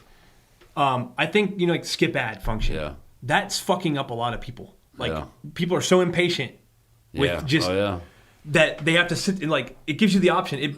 Every day you go on a fucking video, and what's the first things that happen? There's 2 ads, right? Yeah. It gives you the option to skip them. Yeah, and that does something. I never skip them. My girl gets so mad at me over that shit. I'm just oh, fuck it. It just makes us fucking impatient. I skip them. I'm impatient. I mean, sometimes I will, but most of the time I won't. And then it's like the ads coming. I'm like, motherfucker, it was right at the scene I wanted to see. Yeah, but I still watch them. I don't skip. It'll say at the bottom, skip ad. I'm like, nah. No, you know what they got me? Oh, I finally got Hulu because I wanted to watch this show, Empire. I just started watching Empire. And it had commercials, and so it was like $8 a month. You can't skip them like you can on Netflix. No, but Netflix, if you pay double, there's no commercials. Yeah. So I looked at Jody. I was like, "Why are we getting commercials? I'm paying for this." She goes, "You got the cheap one." And I was like, "Fix that real quick." They got my money because I don't like commercials. Yeah, but didn't we all watch fucking television that even if you had cable, still had TV commercials? Yeah, but commercials used to be good. But well, see, the thing is you used to look forward to what was being sold. True. Now that's so much mass selling of everything. It's all drugs now. And I don't understand. Dude, I don't understand people in this country, and I hate it. I hate when people say, "But is you a doctor?" You know what I mean? Because I'm like, why would you take this medication that they tell you this little ad, and then at the last 3 minutes of the damn commercial is all the side effects, and they're worse than what the fuck you had to Why would you with. take it? Because you're fucking like, what do you think? Doctors are just like better people, like they're born special. Yeah. And the information that doctors have, it's not like stored away in the crypt and you have to become a member of a secret society. It's on Google. Yeah. Like you don't even need a fucking doctor. I just don't understand. Well, and I think that people do way too much like self-diagnosing. Like they read this shit and because one of these symptoms is something that happens to them, they instantly think I have this. And it's like, let me tell you something. I fucking hate water. I don't drink it. Okay, I drink sodas. All day, every day. A pack of cigarettes all day, every day. For you. I fucking work hard, work twice as hard as guys half my age. Yeah. And I am in great shape, and I'm 43 years old. Like, I do not do all the health shit. I don't eat the best food in the world. My grandmother's like that, and she's 95. Exactly. And you know what? I feel like it has built up a type of immune system in me that works for me. Have you ever got a physical, like a blood physical? I think you might. I think you might be borderline and with some diet. If you're drinking that many sodas, that can't be good. All that sugar. I don't really deal with any kind of like low blood pressure or high blood pressure spikes. I don't get those like quick onset blood sugar nauseous. Never drops where you're like, oh, I got to eat something because I'm getting dizzy. No, not really. Wow, what kind of specimen are you? We got some good comments up there. Well, first of all, I'll go back up. Ray says he knows that we skip the ads on the hub. That's true. But Buddy says suicidal medication side effects may cause suicidal thoughts. Yeah, right. Yeah, right. Yeah. Cody H says, "Oh no, my kid fell down. I think she has cancer now." Yeah. Seriously though. Yeah. But that's all doctors do. It's scare tactics. I go to my doctor. I go to the VA because I have to, my physical, and then my doctors kind of know me now. So when I go in because I'm sick, she'll sit down and be like, okay, where are you at? Yeah. Because she knows I've already gone online and self-diagnosed and started to treat myself, and I'm at the point where I need a prescription, like antibiotics. Like I've already tried everything, so don't start me on this and make me come back in 2 weeks. I'm already past it. I'm here because I'm about to die. You know, I got pneumonia, pretty much. It's Google syndrome, and you know, my thing is, man, but that's all they do. Yeah. Like, true. They don't have it stored in their head. And I don't, you know, I guess you could call it COVID. I don't know. I mean, it felt like I was going to die like a year and a half ago. Like, but I was sick for like a day and a half, maybe 2, you know, feeling really bad. But I didn't take anything. Like, when I get sick, like, look at my foot the other day. You know what I'm saying? It was 3 times bigger. But them bees been fucking you up lately. Well, Martin's been getting attacked by freaking ground hornets. So, like, I didn't take shit. I worked all fucking day long in a boot that I damn near had to cut off of me to get my foot out of it. Mm-hmm. And I fucking worked all day on that. That's another thing that's true. You stay active, You know, but you tell me you surf. All these you've been surfing. You've been surfing shit. Regularly and that, believe it or not, and I know fucking years. That is some crazy ass fucking calisthenics. Physical activity. Sun. You got the minerals from the ocean water. You know, it's not salt water. We call it salt water because it's salty, but. Salt's not what kills you. It's the metal. You get heavy metal poisoning from drinking it. So you got all the minerals in it. And, you know, and every hour that you're in the water, you absorb 3 ounces of it. So that has a lot. Plus to do all the with bacteria that's boosting. Actually, I used to notice. And I stayed in the woods. You know, like I stayed in a field getting dirty as a kid. Yeah. Like immune system. Everything I did, you know, I did actively outside, and I have never been one to get sick like that. But my parents, my generation is when Ritalin started, and a lot of my friends, their parents were like, okay, well, we're busy and we don't have time to deal with you. That's because they don't want a parent. Exactly. That's what I tell people, that your kids, if your kids are on Ritalin and all those drugs, that's because you're lazy. And you don't want to be a parent. There's no such thing as ADD. And like, I never got sick, and I never, like, I was hyper. I got my ass whooped. But I mean, I got over that shit, you know, and they never did. Like, a lot of my friends, that's the route their parents took. That led to other things on down the road. Oh, absolutely. You know, it's a lot speed, of man. They wanted me on that shit in 4th grade, and they sent me to I went to a Catholic school, private school. So they made me go because I was a handful. I mean, I was a fucking 7-8-year-old boy. Of course, I'm gonna have trouble standing in line. You know what I mean? But that was when all that started. And my parents, thank God, they didn't put me on that shit because the kids that I know. This way, 3 of the kids I grew up with that I know they took that shit.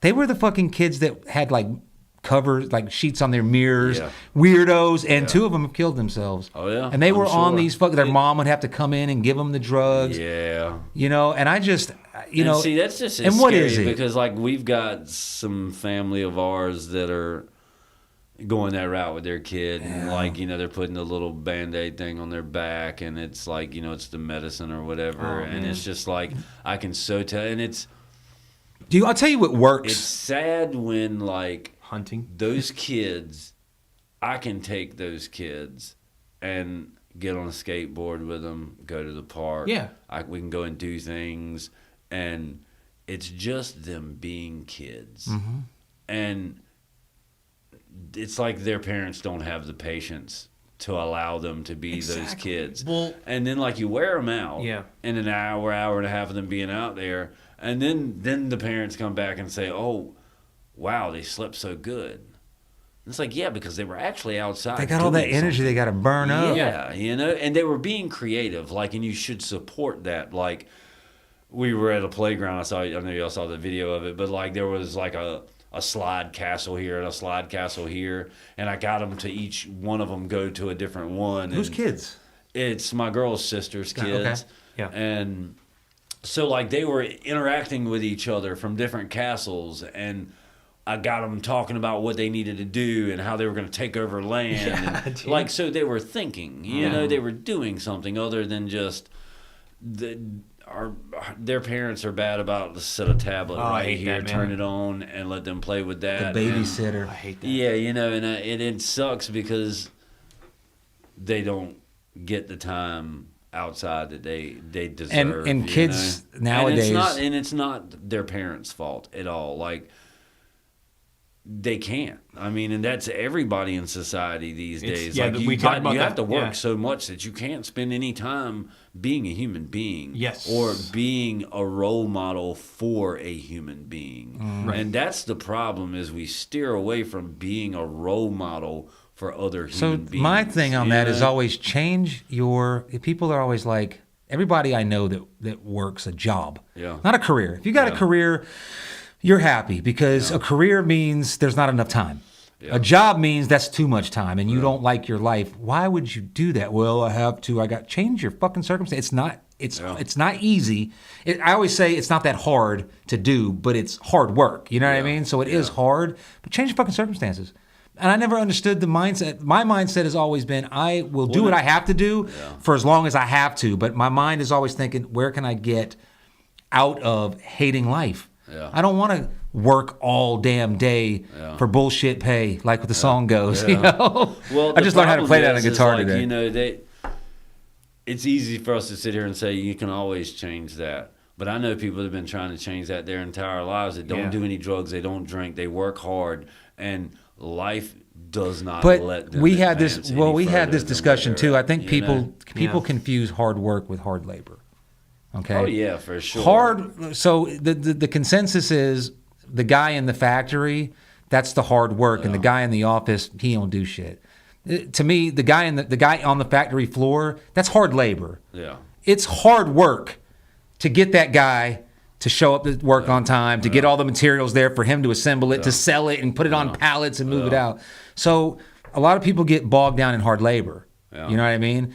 And if you can balance hard labor, like the guys that I grew up around that worked in factories, they loved their life. Yeah. They went to work 4 days a week because they worked 12-hour shifts, and they built cars or they rode motorcycles, and their whole life revolved around it. And they made enough money because I grew up around. We had the tire plant here in Fayetteville, so some of my friends' parents worked there. So we have Firestone around Wilson. So we always had guys. And around Wilmington, there's a big port, so a lot of guys worked in ship works, and they got into it and they learned how to work it. But now, because the union sold them out, they go to work now, 2 years, you're a temp worker at $13 an hour, plus you got to give manpower half, some of your pay. And then you maybe after like 90 days, you get picked up for full time, but you don't get all the, they got all these scams worked out to where they program you to basically do the job of 3 men happily. Yeah. And it's smart for them to do that because they save so much money, but people feel like they don't have a choice, but you do. Yes. You can always go out and you can always go out and grab a fucking weed eater and a lawnmower and work your ass off. Hard work with hard labor, and eventually you're doing hard work and it can pay off. Yeah, and make a lot of money. It's not easy. I mean, but and I tell people all the time, man, at my pay, I mean, I'm making well over $40,000 a year in the light work that I do, and that doesn't seem like a lot of money, but you look at what I do, I'm active all day, damn near every day, but I can come in at 7:30, I can fucking leave at 3, I can take days off to go surf, So you're enjoying your life essentially. Yeah, man. Yeah. I mean, that's key. It doesn't matter if you're fucking. I would love to have an extra $1,000 a month coming in. That would be nice. Like, I wish that I could take what I earn. But do you want to sacrifice the joy you get out of your I won't say hobbies, but your lifestyle? So your surfing would have to take a sacrifice. Yeah, and see, here is the quandary in that is that if I was to try to make a hustle for anything in my life right now, it would be for my surfing. Yeah. And so I will not reduce what I'm doing for my surfing to gain for my surfing, if that makes any sense. I got you, yeah. So, like, I'm not, like, you tell me, a couple days out the week, you go and you do something for 5 or 6 hours and you make $500 each time. Grant, I'm down for that. You know what I'm saying? Because that's not affecting my surfing. I will not move away from the ocean to make more money to come back to the ocean. You know what I'm saying? It's not going to happen.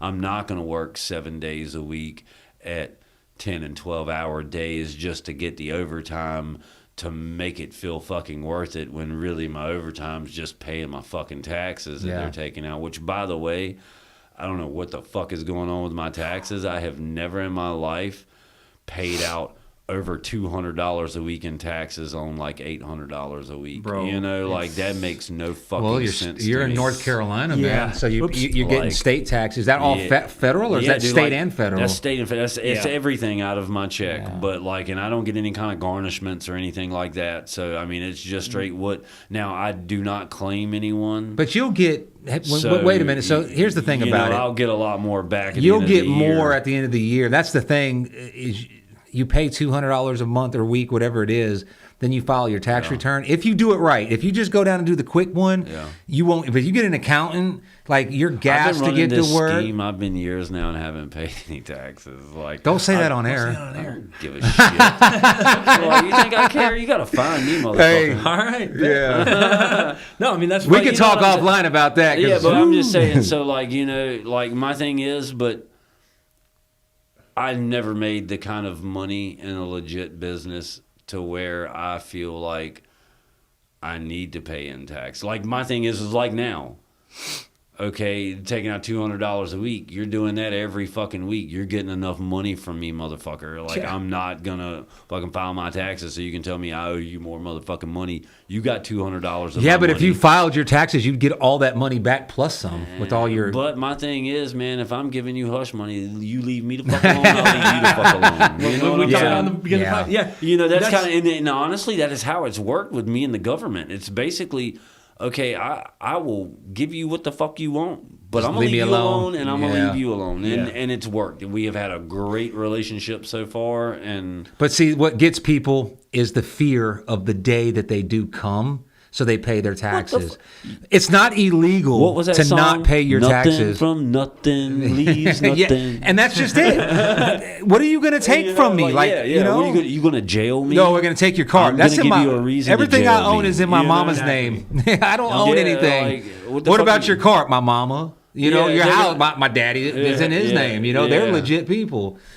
But I'm at that point too, like where you know I have my retirement from the military. I'm not fully retired from the Army. I don't get my double pension, but I've thought about this a lot lately because you know the economy is fucking stupid. It's getting stupider. It's not going to. Well, we're hitting a boiling point, and I hope so. I feel like that in the near future we're gonna all see some drastic changes. Some shit's gonna go on, like.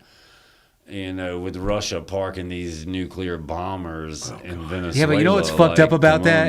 You know what's fucked up about that whole thing? We grew up during the 80s, right? Yeah. So Russia versus America. Yeah. But today, whose side are you on? You don't want to ask me that question. Exactly. I'm not. Look, I don't think that. By the way, Russia's winning that war. They're kicking the shit out of like them. And Ukraine, like the Ukraine cannot beat Russia. I do not have any sympathy for these people. I don't either. Like, and I'm sorry that might sound harsh, but you know what? Fuck the Ukraine. I don't care about. You play with fire long enough, one day you're gonna get blisters. Yeah.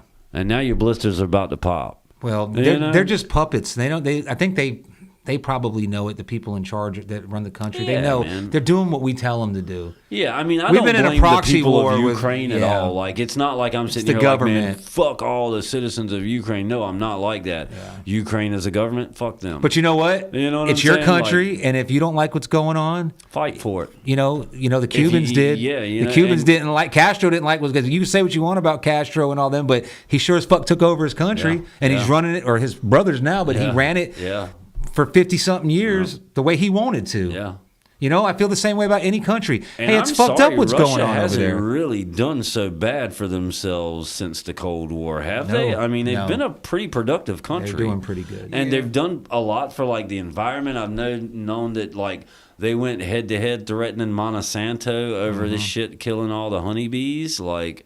Yeah. You know, like, I mean, they just seem to have really been kind of working very well. Where Russia fucked up in the United States' eyes, what made us an enemy with them was they don't want to trade in the petrodollar anymore. Because our dollar is based on the value of oil. Yeah. It's not based on gold anymore, which is our deal with Saudi Arabia, which is the scare if Saudi Arabia actually joins BRICS and they start trading in BRICS.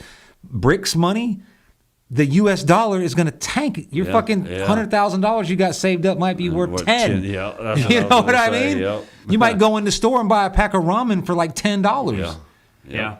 You know, and our money will be worthless. Now, will we let that happen? Before that happens, we'll fucking strike. Oh yeah. That's going to be the next big war. It's going to be but everybody in America, I think the stupid people, they have the Ukrainian flags, like, oh, we got to help support you. We ride with Ukraine. They don't understand that. They think that it's just big bad, like Russia's like, Putin's like Hitler. Well, you know, he's rolling in and they're all. watching that motherfucking Fox News. Yeah. They got to stay alert to what's going on, but yet ain't a motherfucker there showing you what's really going on. They're just telling it to you from New York and in a fucking studio. Nobody cares to actually look behind and make sure the information they're getting is right. Man, like who's actually watching? is some shit these days. He just sent me a video last night of him speaking fluent Mandarin Chinese. Watch, check this shit out. I'm gonna show Martin. Yeah, right? Like, you know, it makes no sense to me. It's just like, you know, this is trippy. I don't pity Ukraine one bit. And I gotta say, Vladimir Putin is probably one of the most honorable leaders of a country, because like he values his country, like, and he's willing to drop nukes for his country, and that's a hot subject, but I agree with you 100%. Yeah, you know, like, and a lot of people say that no, he's not. Like, there's a lot of people that agree with what we're saying, but they won't go that far and just admit it. Yeah, they're not going to admit it because they don't want to be like, oh, what you want America to lose? Like, fuck you, motherfucker, fuck this government. No, I want America not to get in it. Yeah, that's what I want. I want to stay out of that. It's going to happen though. Dude. Yeah, well, you know what? Dude. Well, Putin will never come against us for one reason. He's smart. He sees that we are rotting ourselves from the inside. He don't have to. He made that comment. He says it. I don't have to do that. Why do I have to bomb their country? Why do I have to go after their country? Their government is going after their country. Mm-hmm. Yeah. Like, and the people are going to see it. And when they see it, they'll revolt. Yeah, but I think it's too late for us. The people that see it, the people that see it don't want to do anything except what we're doing. We want to talk and bitch about it. But for sure. Nobody, look, you can't. We could. I say this all the time, and it's not a threat to society. You know, we could go take over City Hall right now, but eventually we're gonna run out of ammo. And we're gonna run out of food. Yeah, for sure. Someone and our family's got to eat. You know. So we got to find a safe haven, and I just feel like Russia's going to be one of them places. Russia has already done it. Have you seen? You need to look it up. They're building a city for Americans that want to go. I mean, it's all state of the art. They're building it around Moscow. Yeah. Look it up and see. You want to go there? They'll pay for everything for you to get there. Now, once you get there, I think you got to like go to work, and I don't know what that's like over there. Well, I mean, you know, and that's why their country has worked so well. But they don't have any waves, bro. They want you to go to work. You know, like sounds like the gulag. Yeah, but I mean, you know, it functions. It functions like a machine. What do I think?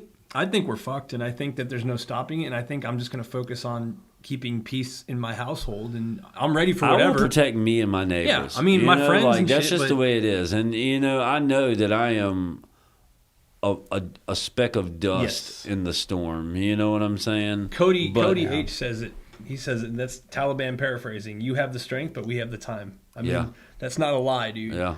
There's every day it seems like living in this like so much shit that I wish I hate to say this, but I just wish I would have been born like 200 years ago, the way I function. Yeah. Because I could function fine. I really could. I tune out that shit. Well, you liable to get a chance for that. You know that's what I'm saying. Because like, I feel like 200 years ago, what would you be? Out, you know? So let's think about 200 years. Let's just think about. But you got to understand, where is your placement 200 years ago? That's what I'm saying. Who would you be? Like, okay, let's just go to the West. Yeah.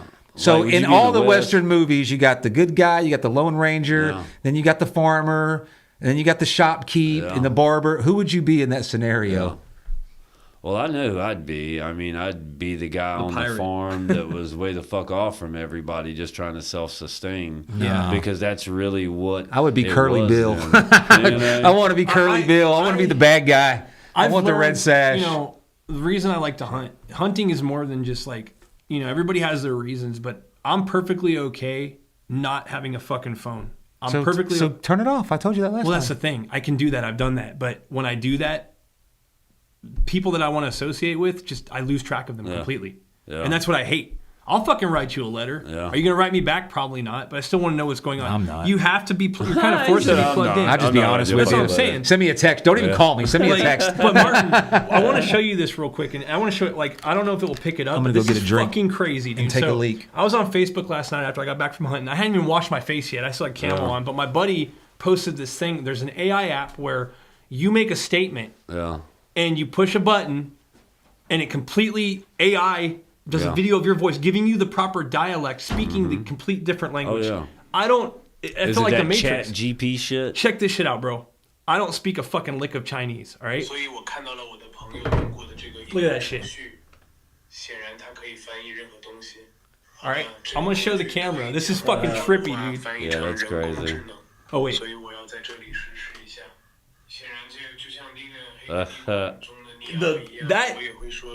That's insane. Yeah. And like we're at that point. Well, that's where our like deep fake shit's gonna fucking dude. It's crazy. Anyways, but you know, we could talk about politics and it would just drive us nuts. Oh yeah, man. There's no changing.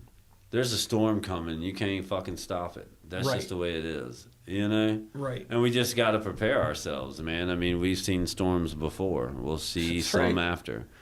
And my thing is you're right. At worst come to worst, it could and probably will kill off at least 2/3 of populations of some places. But I like to think unless that it's a fucking bomb that goes off. I've trained myself very well in life. I've had enough life experiences that I can go in the woods and I can survive and I can hold my own. Now, granted, I can't fight 500 men and not die. But I won't be the only one going, you know? Right. And, you know, that's another thing, too, is like, I think it's nice that having access to hunting. Yeah. But, you know, unfortunately, a lot of people, and I don't want to, like, we get a little bit of flack on this show because ever since we started the podcast, it seems like has been noticeably an increase in hunting interest on Fort Bragg. And, you know, no disrespect to the guys who have been hunting Bragg forever. And, you know, they felt like maybe we're bringing too much attention to hunting on Bragg. That's what's going to happen these days regardless of anything. But I firmly believe that if you are a caregiver, meaning you are a man, all right, or a woman, and you have a family, there's a few things you should know how to do, all right, for survival, period. You should know how to fucking dress an animal, okay? You should know how to hunt an animal. And that's not just going out and fucking buying a bunch of expensive gear, putting yourself up in a tree. That's knowing how to track an animal. And you know, knowing how to find an animal and knowing how to sustain yourself. Like, I'm a meat hunter, all right? If I get a trophy, cool. I'm not out fucking looking for that huge buck. If one comes my way, absolutely, I'll take a chance at it. But I'm happy. I'm content just shooting a doe. Like, and, you know, Cody says, hunting's a method of keeping up with the old ways, trained to be self-reliant. Same with working on your own house, staying in good physical shape, learning how to grow fruit, vegetables. It used to be. Yeah, but we can still used to be. Now it's about, I don't know how much... It costs a lot of money, and now it's like all about the big buck. And we're talking about surfing last podcast, about how the soul has been taken away, and now it's all just about consumption. I know, but I'm addicted to it. So what are you saying? What am I fall victim to the consumption? No. You like your gear. There's nothing wrong with liking your gear. I have. I mean, it doesn't make you a shameful person. It just means that, like, you know, that's what you want. And what sucks to me is, like, shit that's quality that deserves the label and the feel cost way too much these days. Yeah. Like, that is the truth. That is the truth. And I understand prices for everything go up, but that's just like, I love being surfboards to death. And that's a high dollar board, bro. Yeah, let me tell you something, That's a Cadillac, man. Like, that's the Escalade. There is no sense in a board that is made the way a long board should be made. Just because it's made the right way, it costs a shit ton. Yep. You know, and that doesn't make sense to me. It's like, so in order to get a proper product, you have to pay more than you would for the regular product. Shouldn't the regular product be a proper product? Well, and it's like not. This like, product. I can tell you a guy right now that has a local shaper's longboard that he bought from Hot Wax that has broke that board twice now. I know what you're talking about. You know, and there is no sense in that board breaking like that. Like, what do you got, like 12-ounce fiberglass on it? Like, I mean, is this shit so thin that you can just tap on it like this and dent it? You know? Buddy posted about, and this is funny too, because, you know, I thought about what you posted. He bought this bow sling for, like, he bought the cheap one, and he posted about how I saved money and bought the cheap one, but I have to replace it already. But here's the thing. He's like, I could have spent $100 on the expensive one, but here's the fucked up thing. You spent $100 on that other one, that's the nice one, that shit's still going to break too, just like no, that. You don't think so? Maybe not at the same time. I'm going to tell you right now, when you buy something from, say, Sitka, from First Light, from all these, like, maybe some people buy it because it's trendy, and some people hate on it because they don't want it. Not that they don't have the money, they don't want to spend it, even if they have it. I know people like that too. They got the money, but guys and mechanic guys. It is really high quality stuff that lasts. Yeah, I bought the cheap one because I don't bow hunt a lot, or I didn't before. So I bought this cheap. I bought it a couple years ago too. I never even used it. It's just it goes over the cams of the bow and you carry it. And I started using it on September 9th, and it's already ripping. So at this rate, I got to buy 3 a season. That's $90 plus shipping. If I just would have spent $100 on one, that would last me 10, 20 years. Yeah, for sure. Ray Webb says, buddy, I've been promoting Sitka, and that shit hasn't helped me one bit. Hey, that throwback shit's not my style no more. Now I'm with First Light. I can't be wearing that retro shit no more. So Sitka's the old stuff now? No, I still rock Sitka. I got that Jonathan Holloway had bought some First Light, and I don't know. I guess he just wanted to do something else, so I bought it off him. So when you're in the trees, what's your setup? Like when you do hunt? I mean, fuck, dude. Back the last time I hunted, I was just hunting on some cheap ass fucking real tree shit. Yeah, the Walmart special, bro. Like, yeah. I mean, I use the ones that has like it looks kind of like a ghillie suit. You know what I'm saying? It does have a little bit of fringe on it, but like I always hunted in like thickets of pine or up in oak trees because we had a lot of them around my way, and I did a lot of hunting in the swamp. So a lot of my hunting, I was on the ground, like I wasn't elevated. And I don't know if you've deer hunted in the woods and not be elevated. It's tricky. I started out like that, man, and I had no elevated. See, I do a whole lot of hog hunting too. So like, I'm kind of used to being on the ground like that, which I love hunting in a stand. It's just I am fucking ADD as shit when it comes to stuff like that. So like, I like being on the ground because I can focus on stuff, like play with whatever's around me, looking at shit, I'm constantly moving around a little, but it is always fun to me. Like with hogs, it's always fun, they're a blast to hunt, but I haven't been in so long, man, that I'm sure everything is so much different now. Oh, it's just it's still the same, but there are new methods, I guess, and that's what intrigues me. And I can remember hog hunting with a guy. So he lived down the road from us, but he was an Indian guy, and he would he had a pack of dogs. He'd get those dogs to run those boars. He'd be down the path where they run, where they travel, and he'd have 2 knives, and he'd lay down in the path. And when them fucking hogs come running down that path, he'd gaff like 2 of them. That's ballsy. And drop them mother. And dude, if you've ever been around a fucking wild hog, like they got tusks. Yeah, they're brutal. Dude, they can hit you one time and bust you wide open. And the crazy thing he would is, literally lay down. And I mean, he was Indian, man, like Indian. Like Native American Indian? Yeah, Native American Indian. And I mean, that's how his family had done it. And it was just amazing how he did it. And it was just so smooth. If it was me, they'd have trampled my fucking ass. The thing about hogs, too, is they're fucking carnivorous, dude. They wound you. They'll frenzy on you like a shark. I had a buddy of mine working in his fucking hog house. He was trying to fix some rafters. One hit him and knocked him out. He woke up 15 minutes later. They had already chewed to the nub right there on him. Yeah. And he had to kill the hogs because, you can't eat them now. You got your fucking meat in them. Well, you've heard that old phrase about, it's in that movie, Snatch. Never trust a pig farmer. Yeah. Brick Top. Brick Top. They say that shit, but let me tell you something. We had a hunting club behind one of our farms, behind our house. And it was just kind of like a little clubhouse to help everybody in the community that wanted to hunt. But we had a deer incinerator, like the bone incinerator and shit. And let me tell you something, man. You want to get rid of something? That's the way to do it. Like you could literally throw 3 deer carcasses in that bitch, and in 30, 40 seconds, you open that door after that blower kicks in, and it's fucking ash. Yeah. Like, I'm just, holy shit. Yo, I watched this thing. I'm gonna go sidetrack here, but this guy killed his wife. Right? Oh, shit. I gotta take a break while you do that. He put this bitch in a fucking 50-gallon drum and set her on fire for like 5 days. Just kept the fire going, right?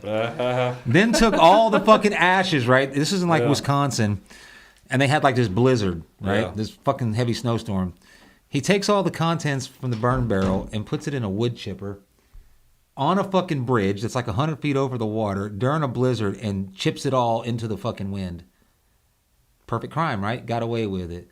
Like 10 years later, somebody finds what they think is an arrowhead. You know, people go Indian arrowhead fucking hunting. Tooth. There was a fucking piece of a bone. And the guy just got curious. He was like, I don't know what kind of bone this is. So he gave it to a friend. He just happened to have a friend who was like one of those guys. Yeah. And they determined that it was human bone. So now they're like, ooh, maybe this is a fucking Native American or an old spunk. Oh, God. Yeah. They ran the fucking shit. They found out it was the missing woman. And then they started investigating. The neighbors were like, yeah, he was burning. And I did see that motherfucker hazard lights. Shit. Boom! 10 years later. The one thing that has no statute of limitations. One thing in the United States, and that's murder. That's what I think about whenever I think about committing a heinous crime. Is goddamn, they got him, and now you can't even walk down the street without being on videotape. Everybody's got a Ring doorbell or a surveillance system. So you want to go up and collect your $200 and kick somebody's ass? Well, it's going to be on. You can't say you weren't there because like 10 houses on the way got you going past. You know, so. But you know, I mean. In knowing that every house has a camera, you think that every house has a camera, so then you find routes that are not around cameras. Yeah, man, that's it becomes a lot of work. Now you become a ninja over $200. But is it over $200? I'd just rather kick his ass. Principle, you know? Yeah. I agree, man. I want to fucking take a pipe to the motherfucker, but I won't. But I'm bad for that. Like, you know, I'm going to go ahead and put it on out there. If it wasn't for pot, I'd be in prison. Like, I'm telling you, I have the worst temper. And I have done so good, especially carrying a firearm on me everywhere I go. And I've done so good about not doing something I shouldn't. Right. You know, like trying to work out a situation before I let it get to that, you know? Well, that's the thing about me, too, is whenever I'm out in public, I'm always...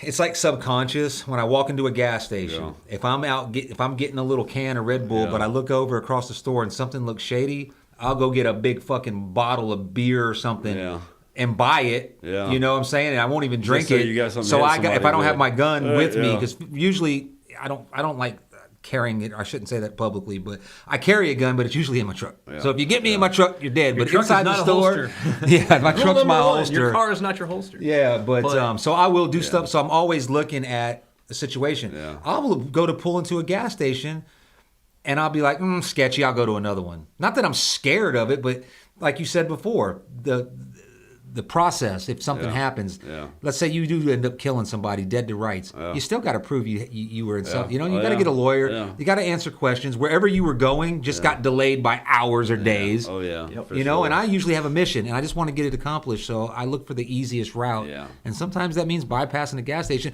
because there's a fucking meth head out there asking for money every day. You know what I mean? Yeah. You know, and sometimes... I don't know. I just get like, I can't fucking, like, I can have people park in parking spaces by my house and I can't let that shit go.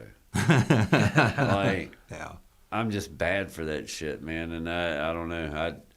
I look at it like, if you took $200 from me, I mean, no offense, I hope that this never comes back on me for anybody that might be missing, but I'm going to go ahead and tell you for $200, bitch, somebody's going to be looking for you. like, and that's just the way it is, man. Like, you don't like it, I'm sorry, you can go check the fucking marsh. You know what I'm saying? Like, better get them for the snapping turtles do. Yeah. You know? Yeah. I'm not...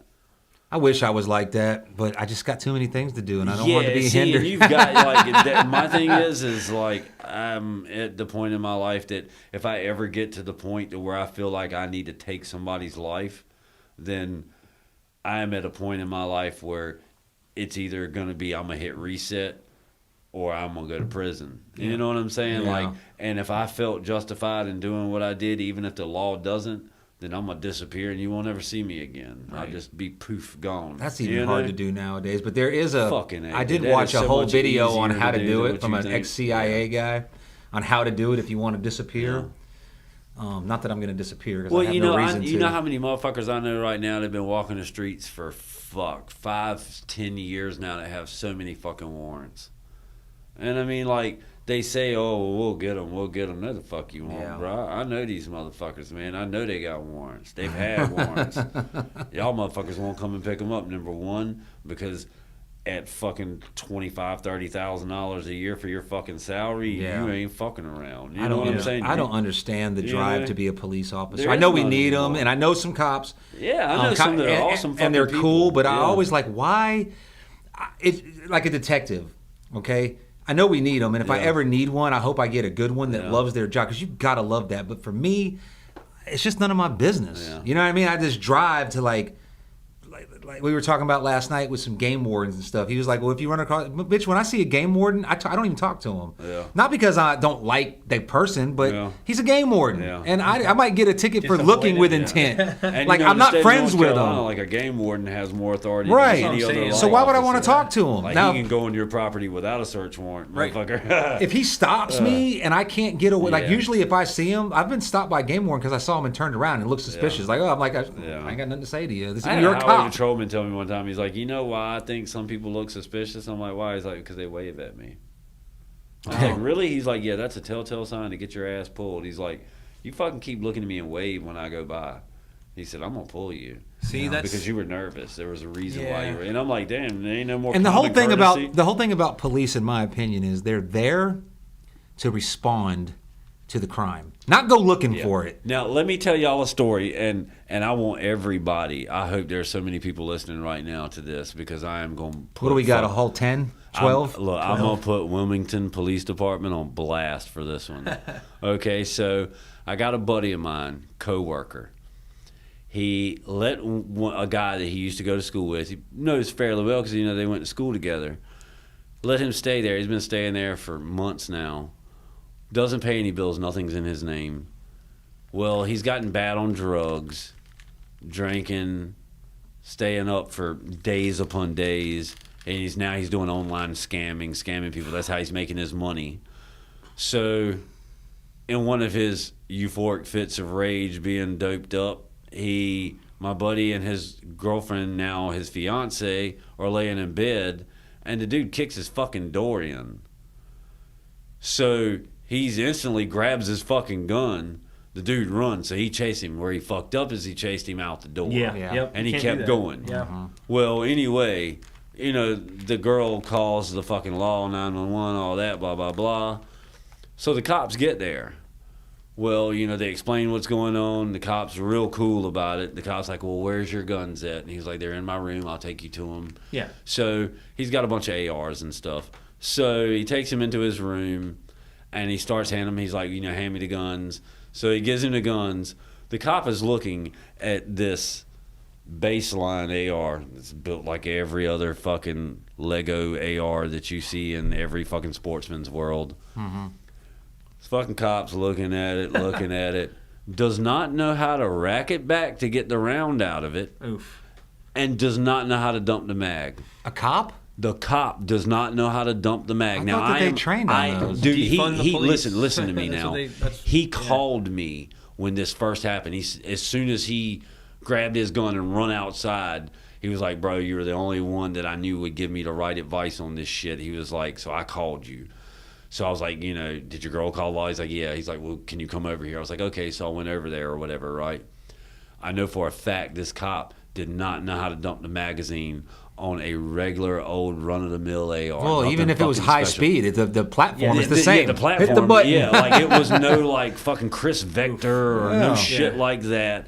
It was a fucking AR, and this cop, dude, it's got the same button that every other. Your pistol has the same kind of fucking button on it. Might be a little different looking, might be in a little different spot. Same fucking button, bro. You can't figure that out. Common sense. Yeah.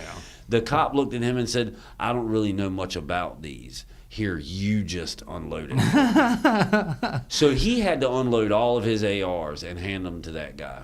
Yeah. Now, this is a cop that 2 or 3 weeks ago, these same fucking cops in Wilmington are putting bullet holes in everybody's fucking vehicles at a fucking intersection trying to get a guy that should have never been let off of Wrightsville Beach. That shit was Wrightsville crazy, Beach dude. Cops are fucking cowards for not opening that bridge and keeping his ass in there and fucking hemming him up. They let him cross that bridge as fast as they could, so that it was Wilmington's problem. That's politics. Yeah. So, but then Wilmington corners this guy, and I mean, rounds fly everywhere. You know what I'm saying? They got him in businesses and vehicles, and it's like if you'd have had a sharpshooter that was fucking trained and not just trained to mag dump and fucking run. But that's the problem with cops, man. If you want to be a cop, you go through some training. Some bullshit. And that's it. Yeah. And then you go and get fat. Yeah. Like cops, they talking about, defunding the police. Well, now they're so fucking young. Like, they're not even fat anymore. They're just so fucking young and scared. It's like that, number one, they don't want to be around a high stress situation.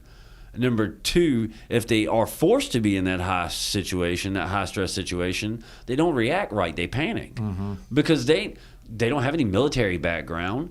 They don't have any civilian background. No security background. No nothing. All they've got is some BLET classes at the local community college, and like fucking 6 weeks of ride along with a sponsor. Because they don't get paid enough. If they paid, if it was a good paying career. It's sad they got funded. I am a better protector of my neighborhood than my law enforcement is. Cops should be on rotation like the 82nd Airborne. Yeah. You go through a training phase. You go through a well, if you're not going to train everybody, then you should at least have a group that they, like you said, rotate through every sheriff's department, every county. And when you have those situations where a gun is involved, this is the people you call. You don't. But they're not the way the system is actually designed. It's a way to keep. It's a way for rich people to keep poor people in check with mediators. Yeah. The cops are kind of like during the fucking the Nazi reign in Europe.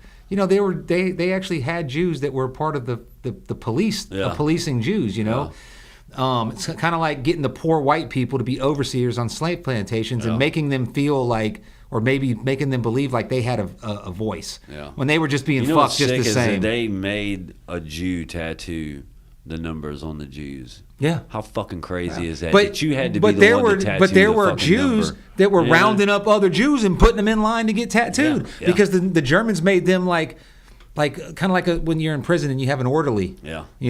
Or kind of like in Django with Samuel L. Jackson's character, the head. He was like. I don't want to get too much into that because that can open up a whole can of worms. But our police are just mediators between rich people and poor people, and we can't handle our own problems. Yeah. So we got to go to them, and so they're underfunded. They don't get trained enough. Not that the cops themselves are the reason. Like if they went through phases, like for 3 months they're on the street, for 3 months they're in training phase, for 3 months they're on office duty. Yeah. I don't think it's because the cops are bad people. I just think they're just misinformed. We just don't. Yeah. But the problem with a lot of cops though is they feel like, and I know this from family members, when you become a cop, especially around New York City and Chicago, you become one of the most well-funded, organized gangs because it becomes us against them. Yeah, cops don't rat on other cops, and cops stick together. Like, bitch, you're not in a gang. Yeah. You're a police officer. Yeah. You're supposed to respond to crime. And what I don't like is... But, I mean... I don't like rule enforcement. I don't like rule enforcement. We had this discussion last night about rule enforcement. Rules are... Some rules I don't need. Yeah. All right? I don't need to be told that if I need a set of tires, I can just come take yours. Yeah. That's wrong. I'm not going to steal. You know what I'm saying?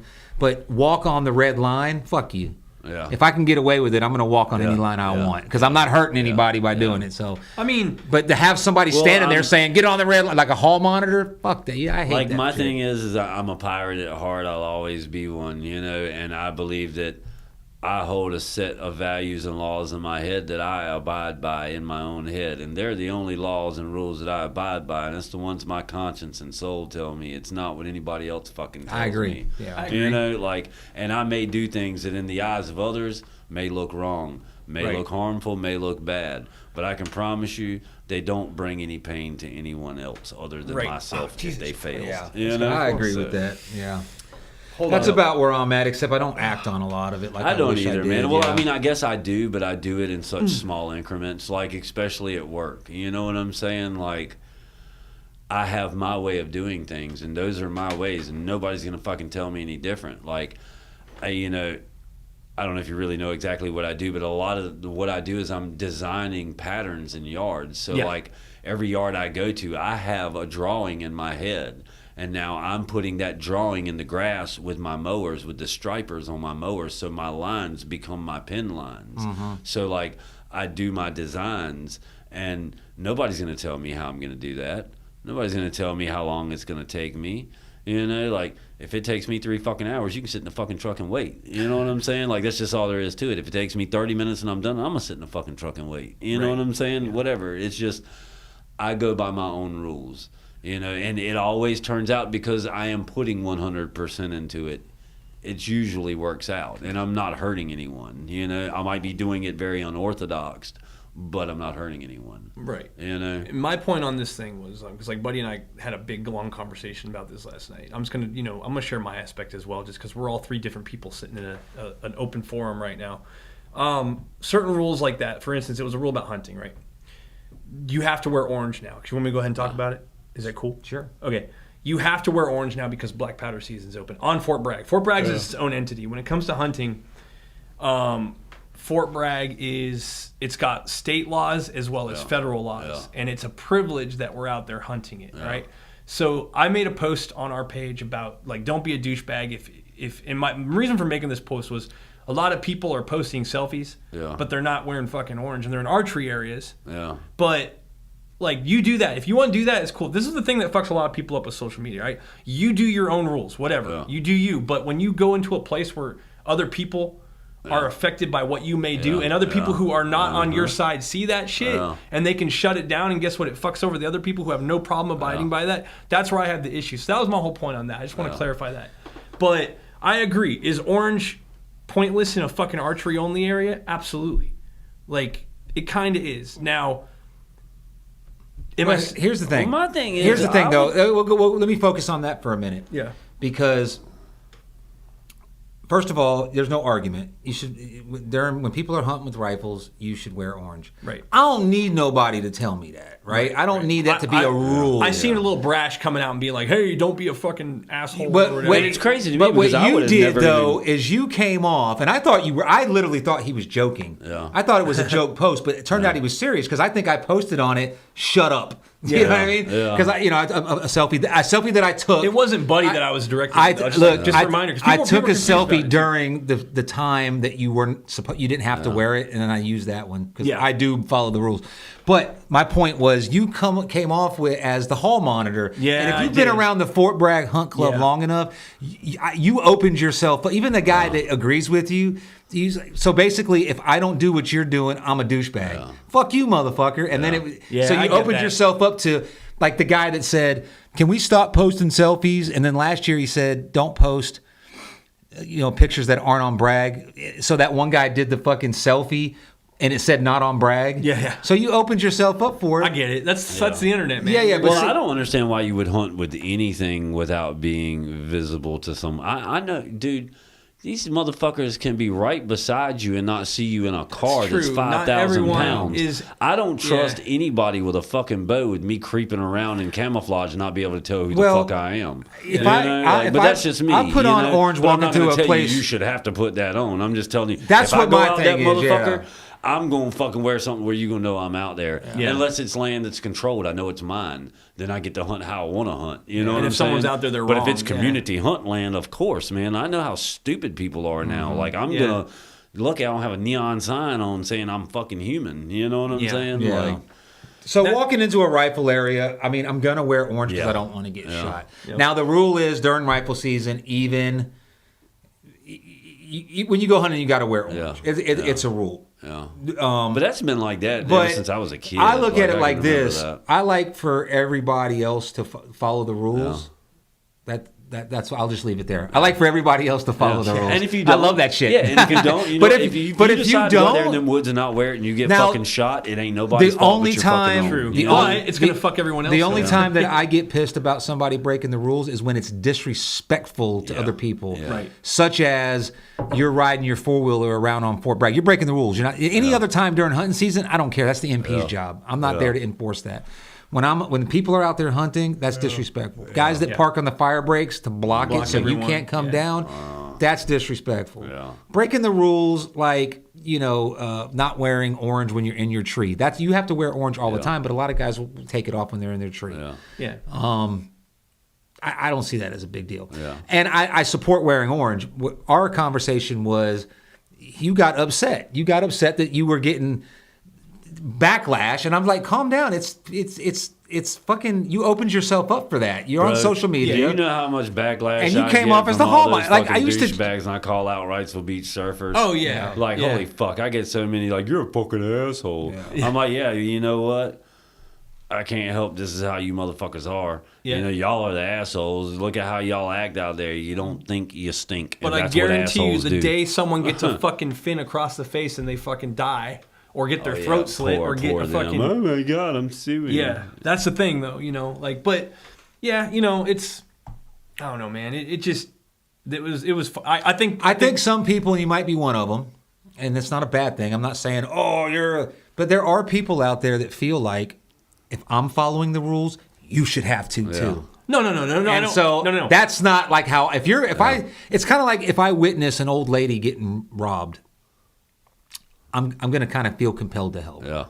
But if I'm witnessing a bank getting robbed, that ain't my fucking business. I ain't the motherfucking cop. Yeah. I have witnessed a bank robbery before. Yeah. And when the cops asked me, standing in front of my business, I was like, I didn't see shit. I saw a guy run across the parking lot like everybody did. I didn't know what he was wearing. Yeah. And it was a black cop asking me. He was a black dude. And he said, you get any facial features? I said, all black people look the same to white people. Yeah. And my fucking wife at the time, she was trying to I was like, she didn't see nothing. Yeah. I don't need my windows broke out. That money's insured. Yeah. You know what I'm saying? So, and if you can get away with it, I'm rooting for you. Let me clarify that, because you that's your perception on my how I am on that. But this is my reasoning on that. This is how I believe, and I'm just going to say it. All right. You can do whatever the fuck you want. All right. But when you're out in a public place, for instance, you're on the road or something, or you're in a public hunting area, public land is the key word, and you're doing something that is could fucking have consequences. Yeah. And to who? To the people who fucking. How is not wearing orange of consequence to you? If I'm not wearing orange, how is it a consequence to you? Because other than you're following the rules and I'm not, and it's not. Here's fair. The thing, okay?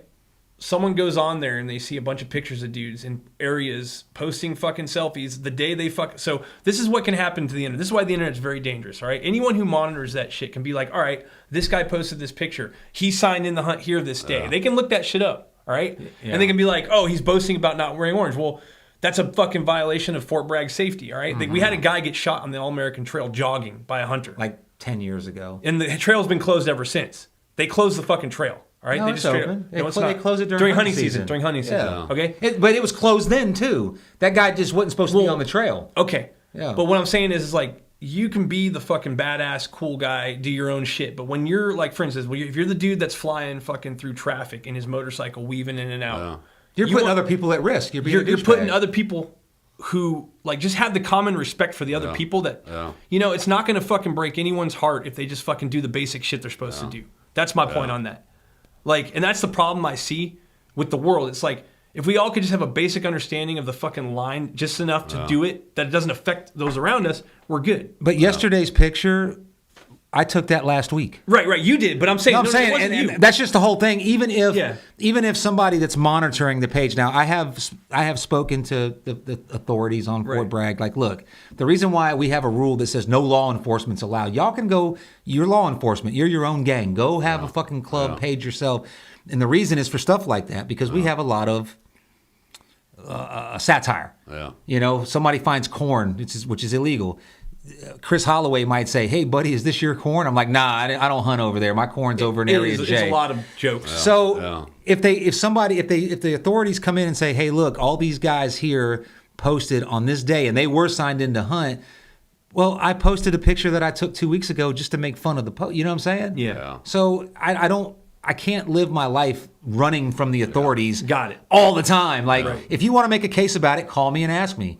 If you want to if you get a warrant, you can go into my phone. You can find out when that picture was taken. Yeah, for sure. You know what I'm saying? So there you go. But I don't think they're going to do it. And if I get caught breaking a rule that's not disrespecting anybody, that's my consequence is mine. Yeah. You know, I'm going to get in trouble. Yeah, for sure. Speeding through traffic and doing all that stupid shit, you're putting other people at risk. Yeah. Hunting with a rifle in an area that's closed, you're putting people at risk. Yeah. You know what I'm saying? Because now they don't expect anybody to be in there with a gun. Maybe they don't wear orange that day because they're breaking a rule, but you're still putting them at risk. Yeah. So, and some dude is like, "Oh, do you not know how to identify a target where it has to be wearing orange?" I'm like, "No, motherfucker, I can do that."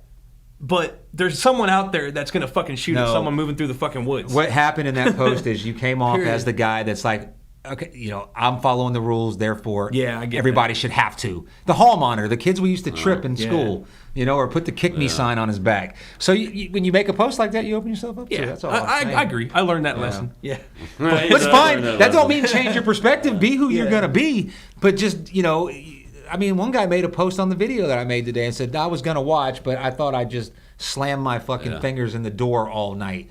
Like he don't want to watch the show. I said, you know what? You should video that because we all want to watch it. You know what I mean? Fuck you. I just give it right back to for you. The podcast? Yeah, I did the video like I'm going to be on. He was I was going to tune in, but instead I figured I'd smash my fingers in the door jamb all night. I was like, cool, video it. I want to see it. Asshole. Well, we're out there. We're going to have haters. You know? Yeah, well, I mean. I don't think he was. I don't know. I give people the benefit of the doubt. Maybe that's his brand of jokes. You know? Well, my thing is to people who don't follow the mask rule is just remember that you didn't follow the rules. So when somebody approaches you, doesn't follow the rules that you think are what's right, don't fucking bitch about it. Yeah. You know what I'm saying? I know. Like, that's how I look at it. It's like, if you want to be an outlaw, don't try to be a good guy when the outlaw comes around you. You know what I'm saying? You can't go switching up. You know what I'm saying? Stand what they call that? Half-play crooks. Like don't. Crooks. You should always stand on your fucking word. And that's what people don't do anymore. They don't stand on their fucking word. You know, and that's the problem. Yeah. You know, that's why work ethic is so shitty in the U.S. right now. That sucks. You know, it's why. It sucks. I can't wait for robots to take over. Yeah, well, you know, and that's happening, bro. I cannot wait to go into a McDonald's and just go, bloop, bloop, bloop, bloop, and it spits it out of a machine. I don't go to McDonald's, but you know, I'll go into a restaurant and a robot comes up and is friendly and responsive, and I don't have to sit there. Like my grandmother. I ain't got to tip this bitch because I know she ain't struggling for fucking lights and fucking water in the house. My grandmother ran a restaurant, so one thing I learned about the restaurant industry is when your customers come in, they should not sit there longer than like a minute, 2 minutes before somebody comes over, gives them some water. But nowadays, you're liable to sit in a damn restaurant for 10 minutes before someone walks by and goes, "I'll be right with you." Yeah. And then it's like, fuck you. Oh, man, it's terrible. And the food, the quality of the food. Like, I gave Applebee's a goddamn try like 3 times, and every time I won't eat there. Shit like that. Like I eat certain Mexican places in Wilmington. They always get it right. I eat a lot of seafood. Except Nicositas. I don't like their food. Like the food that we eat is usually expensive, but I mean, you know, every time we've been out to eat, that's we got to go now. Food. Just basic service, man. You gotta get good food, man. You gotta eat good. You know? That's my thing. If I'm gonna be the fucking new age Toby for our fucking government, I'm gonna enjoy myself. Yeah, there you go. Good. I'm gonna surf good. You know, like speaking of good food, Fabes. The last time you put me on the food is when we went to, what did we go? 69. What's it called? K38. K38. Yeah. I didn't like it. So the next time you put me on food, I was like, I don't know. But that chicken at Faves was the bomb. And those fried plantains. Have you eaten there at Faves? Yeah. Faves is the shit. It's like roasted chicken. It's that Peruvian style. Oh, the Peruvian chicken place? Yeah, on the corner of Wrightsville Ave? Yeah, right on College and Wrightsville. It's actually it's cheap. Me, Jody, and John. Every time I see that place, I'm like, man, this place look fucking trap houses. No, it's straight. Dude, you go in there, man. On Tuesdays, they got the taco special, and that shit is bomb. Like it's exactly what you want after a nice sesh. Because I get the beans and rice and the tacos, dude. It's fucking. You don't get the plantains? I get the plantains, but I like the beans and rice because like beans and rice, dude. I'm gonna give everyone a hint right now. When the world does go to shit, fucking stock up on beans and rice because that shit will fucking put you through like that's the best nutritional shit. When you have nothing else, man. My uncle he just passed away, but he was a modern day pirate. Have you seen that shit where they're saying now that like rice is plastic? Have you seen that's true. Doing that shit? Yeah, well, it's like cellulose or whatever. No, it's not. There was a thing where people were supplementing. I watched a video where it's like chunks of plastic and it like goes into a press. So synthetic rice? Yeah, that was plastic. Like it's one chunk of plastic, and then you're eating that shit. That was a I don't eat rice. Scandal that happened, and it happened in Asia in the market. So that was a real thing that happened. Like they were putting fucking just like the shit with the baby milk. They were putting wow. Yeah. Just to expect, maybe mixing it, like cutting real rice. I'm gonna say it straight up. As we call it in the hood, stepping on it. Yeah, stepping on it. Stepping on the rice. Yeah. Well, you got to figure rice is so getting off. I mean, it's kind of the same. I didn't know that honey smuggling is a multi-billion-dollar a year honey smuggling. Yeah. Because there's so many regulations on where honey can come from. So like 95% of the fucking honey that you buy in a grocery store, it comes from China. Yeah. And what they do is they ship it over to India. India boils all the pollen, because you can tell where honey comes from based on the pollen. Yeah. They boil all the fucking pollen out of it so you can't trace it. Ship it as Indian. And they ship it as Indian, or they ship it here, and then American companies sell it as sous vide honey. Local honey. It all comes from China, and it's been boiled, so all you're getting is sugar. You're not getting any of the nutrients that are in sugar. I got to hit the comments real quick. This is hilarious. So Cody H, he's been putting some good ones on there, but this one he said, I didn't know Outlaws had a National Guard. Who's the National Guard for Outlaws? I guess one of us in our conversation earlier. But that explains why some of my rice is still hard while most is moist. Yeah, I mean it's gotten through the cracks, man. And that's trippy because we think we're so fucking together with modern shit. Yeah, you bite down on some of that rice that you cook. I love rice, man, but I don't eat it because lately my diet has been towards mucus reduction. Yeah. Like I didn't invent it. I didn't figure it out. I saw it in a guy. Yeah.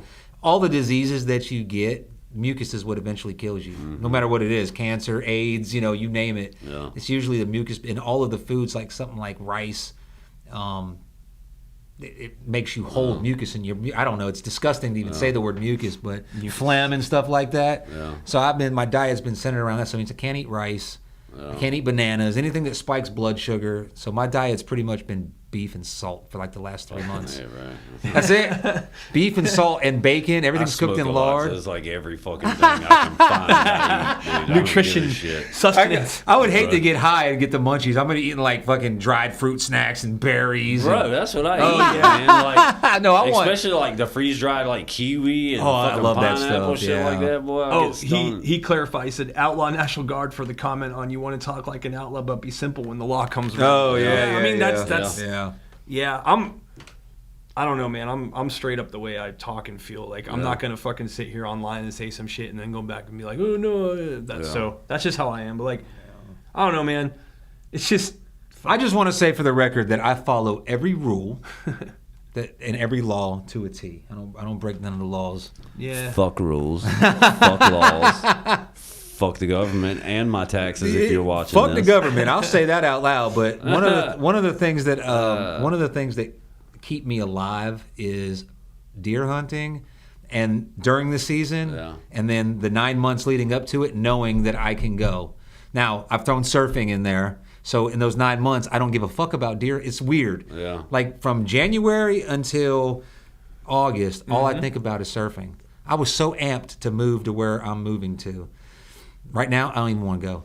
I'm dreading it because it's gonna end. But ain't there wildlife there though? Yeah, but maybe you can't hunt that shit. Man. You can. Really? I mean, I think they hunt like goats. Oh fuck! You can't even have guns there though. Can you? Can. There's ways, but I'm a perpetual tourist until I become a residency. A resident. But I'm sure they do have like some type of deer or a mountain goat that you can hunt. Yeah. I've learned a few things. But I only like hunting deer. I've learned a lot of things in my world travels. Fuck around and find out does not apply in foreign nations. Yeah. A lot of the times. Yeah. Now you can work your way in there and you can have your fuck around and find out factor because you can always have local authorities on your side. But that's the trick. Man. Yeah. That shit, American privilege is real, bro. Yeah. Like, oh yeah. Motherfucking. Oh, you are an American citizen. You can't do that to me. Yeah. This is real quick. I don't want to go too deep into this wormhole. This is just fucking hilarious. So that kid that ran across North Korea gave his ass back. Man. They gave him back. They were like, man, we don't want this motherfucker. They racist as hell. They didn't want him because he's black. This motherfucker don't work. You know what they did? He sleeps till 12 o'clock at night. I can't understand a fucking word he's saying. They probably called the White House and was like, yeah, we got the black guy. Hello? Hello? Yeah. They're racist motherfuckers. Yeah, no, but no, he's American. He's worthless to it. I talked to my neighbor about that. My neighbor was actually in the MP unit where it when it happened, and they did everything within their power. They're only allowed to detain up to the fucking gate. This fool went in. That's DMZ. I mean, ain't much you can do once you cross that line. I mean, at the airport, because he was set. What happened was he was set to be sent. He got in trouble in Korea. But he hit with a tourist group. He walked through the gate. He turned around, came out, got on a bus, and went to a fucking tour group. Yeah, so they did what they were supposed to do, but it's just... I'm curious. I can't wait to watch him on a podcast. Yeah. What was he thinking was going to happen in North Korea? And then, of course, there's certain news stations that are trying to play like he fled to North Korea because of racism in the United States. Come on, that's fucking reaching, man. I don't know. Did they ever reach that? The biggest racism in the United States is racism against fucking Caucasians. Like, I'm sorry. It might hurt and people might get butt hurt over that, but... we are way more frowned upon than any other race of people in the United States. Yeah, but can't do anything. You know what though? When you wake up in the morning, you're still a white man in America. So get over it. But why? So this shit's going good for us, man. I have to get over that. I won't have credit from shit. But if I was a minority, I have credit. I can't get any loans, but if I was a minority, I could get loans. I can't afford food, and now I can't get EBT because I'm not the right skin color. Do they? They don't base EBT on skin color. Bullshit. That's all on income. Let me tell you something. My mother, when she passed away, because she passed away from my father, we lost everything when my father was killed. My mother, they gave her $4 a fucking month in EBT. Damn. Okay, the people that lived beside us had 12 fucking kids and black family, and they didn't do shit. None of them would work. Fucking, they lived in an old beat up single wide trailer. They got $400 a month in EBT. Now you tell me there ain't some bullshit going on. Well, there. They had 12 kids. I don't agree with. I agree with what you're saying, but I won't agree with you based on the race factor. No, they don't look at it as race. I don't think that white people are any more discriminated against than black people in practice, like you just said. Like, oh, now we're the ones. I think it's all media hype.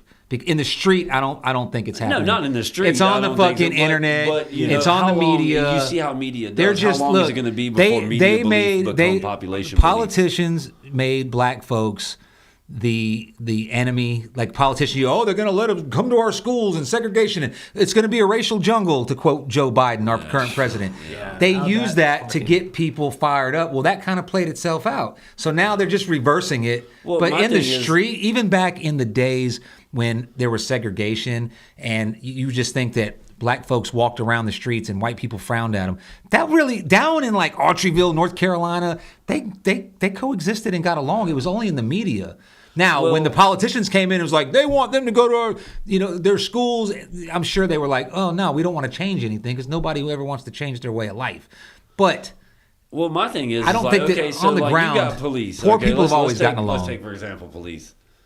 So this white cop puts his knee on the back of a black guy's head and restrains him. Something happens to him.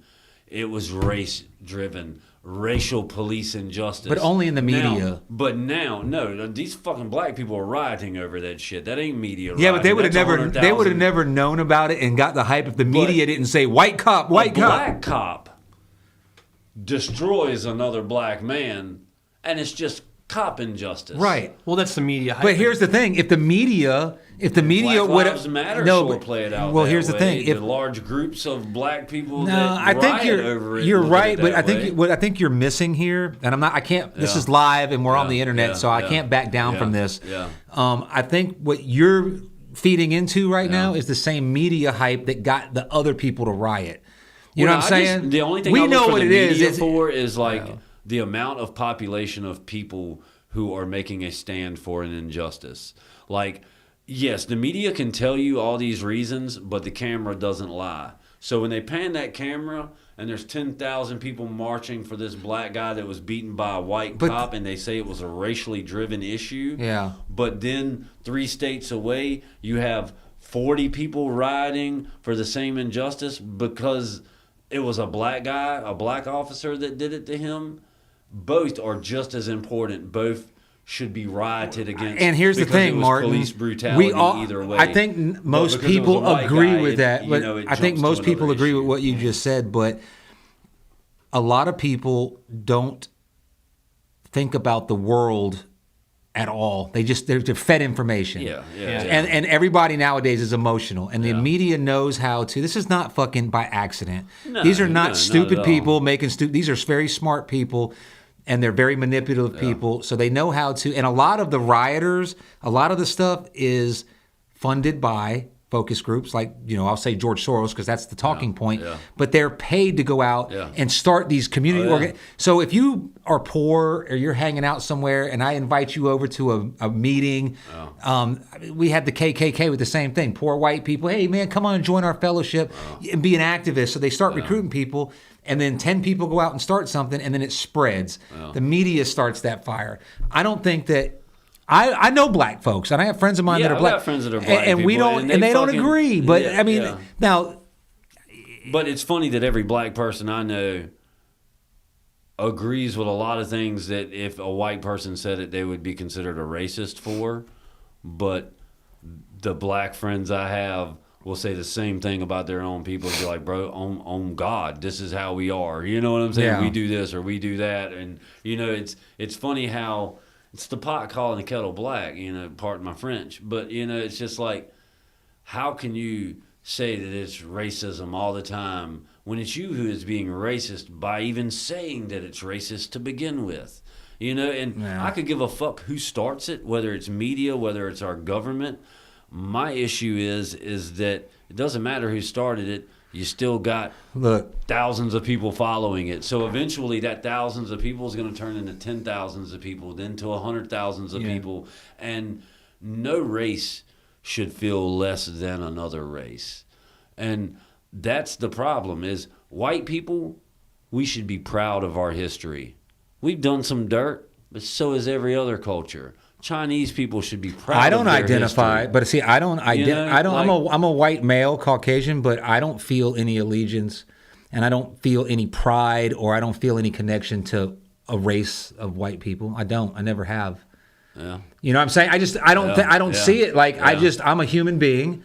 I'm connected. Look at it the same I'm way, connected to my people, like my people that are close to me. I don't have any white pride because I don't know what that is. I got Italian family, but I don't even identify with that because that's where they came from. I'm an American, and that's it. But let me just go back to this right here before I lose it. When people claim things, oh, that's racist and all that, it makes them a victim of something. Yeah. Being a victim makes it okay to suck. Yeah. It's not my fault. Yeah. Okay? I don't have any money because the man keeps me down. Yeah. I could go and do this, but I can't because they've got it all locked up. Yeah. Okay? Yeah. You're a victim. It's not your fault that you suck. Yeah. I can't do anything because they're racist. Those white folks or those black people won't hire me because I'm white. Yeah. They won't. You put yourself in a victim state, and then it's okay to be a loser. It's not your fault anymore. That's what's been predicated, and that's what's been bred into our society. So that's the first reaction. But you'll never hear me. You'll never hear me, even when I feel like something like that. I'll find a way around it, or I won't play type of thing. Yeah. But as soon as you say, try to, but just like and you just stated the obvious in your own words is that like I don't know. You can't. There are certain races of people who cannot manage as well as other races of people. That doesn't make them lesser than another. No, I don't. I just look at it as circumstance. Like I can't identify as a white person, not because I don't want to be a part of the class that's being discriminated. I am what I am, but I don't feel an allegiance. Like if two black guys are walking down the street and they see two white guys kicking a black guy's ass, or even a non-white person like Puerto Rican, I tested this because we saw this. They'll feel compelled to help him out. Yeah. But if I'm riding down the street and I see two black guys kicking a white guy's ass, that ain't none of my business. I don't give a shit. I don't feel any need to go in and help my white brother.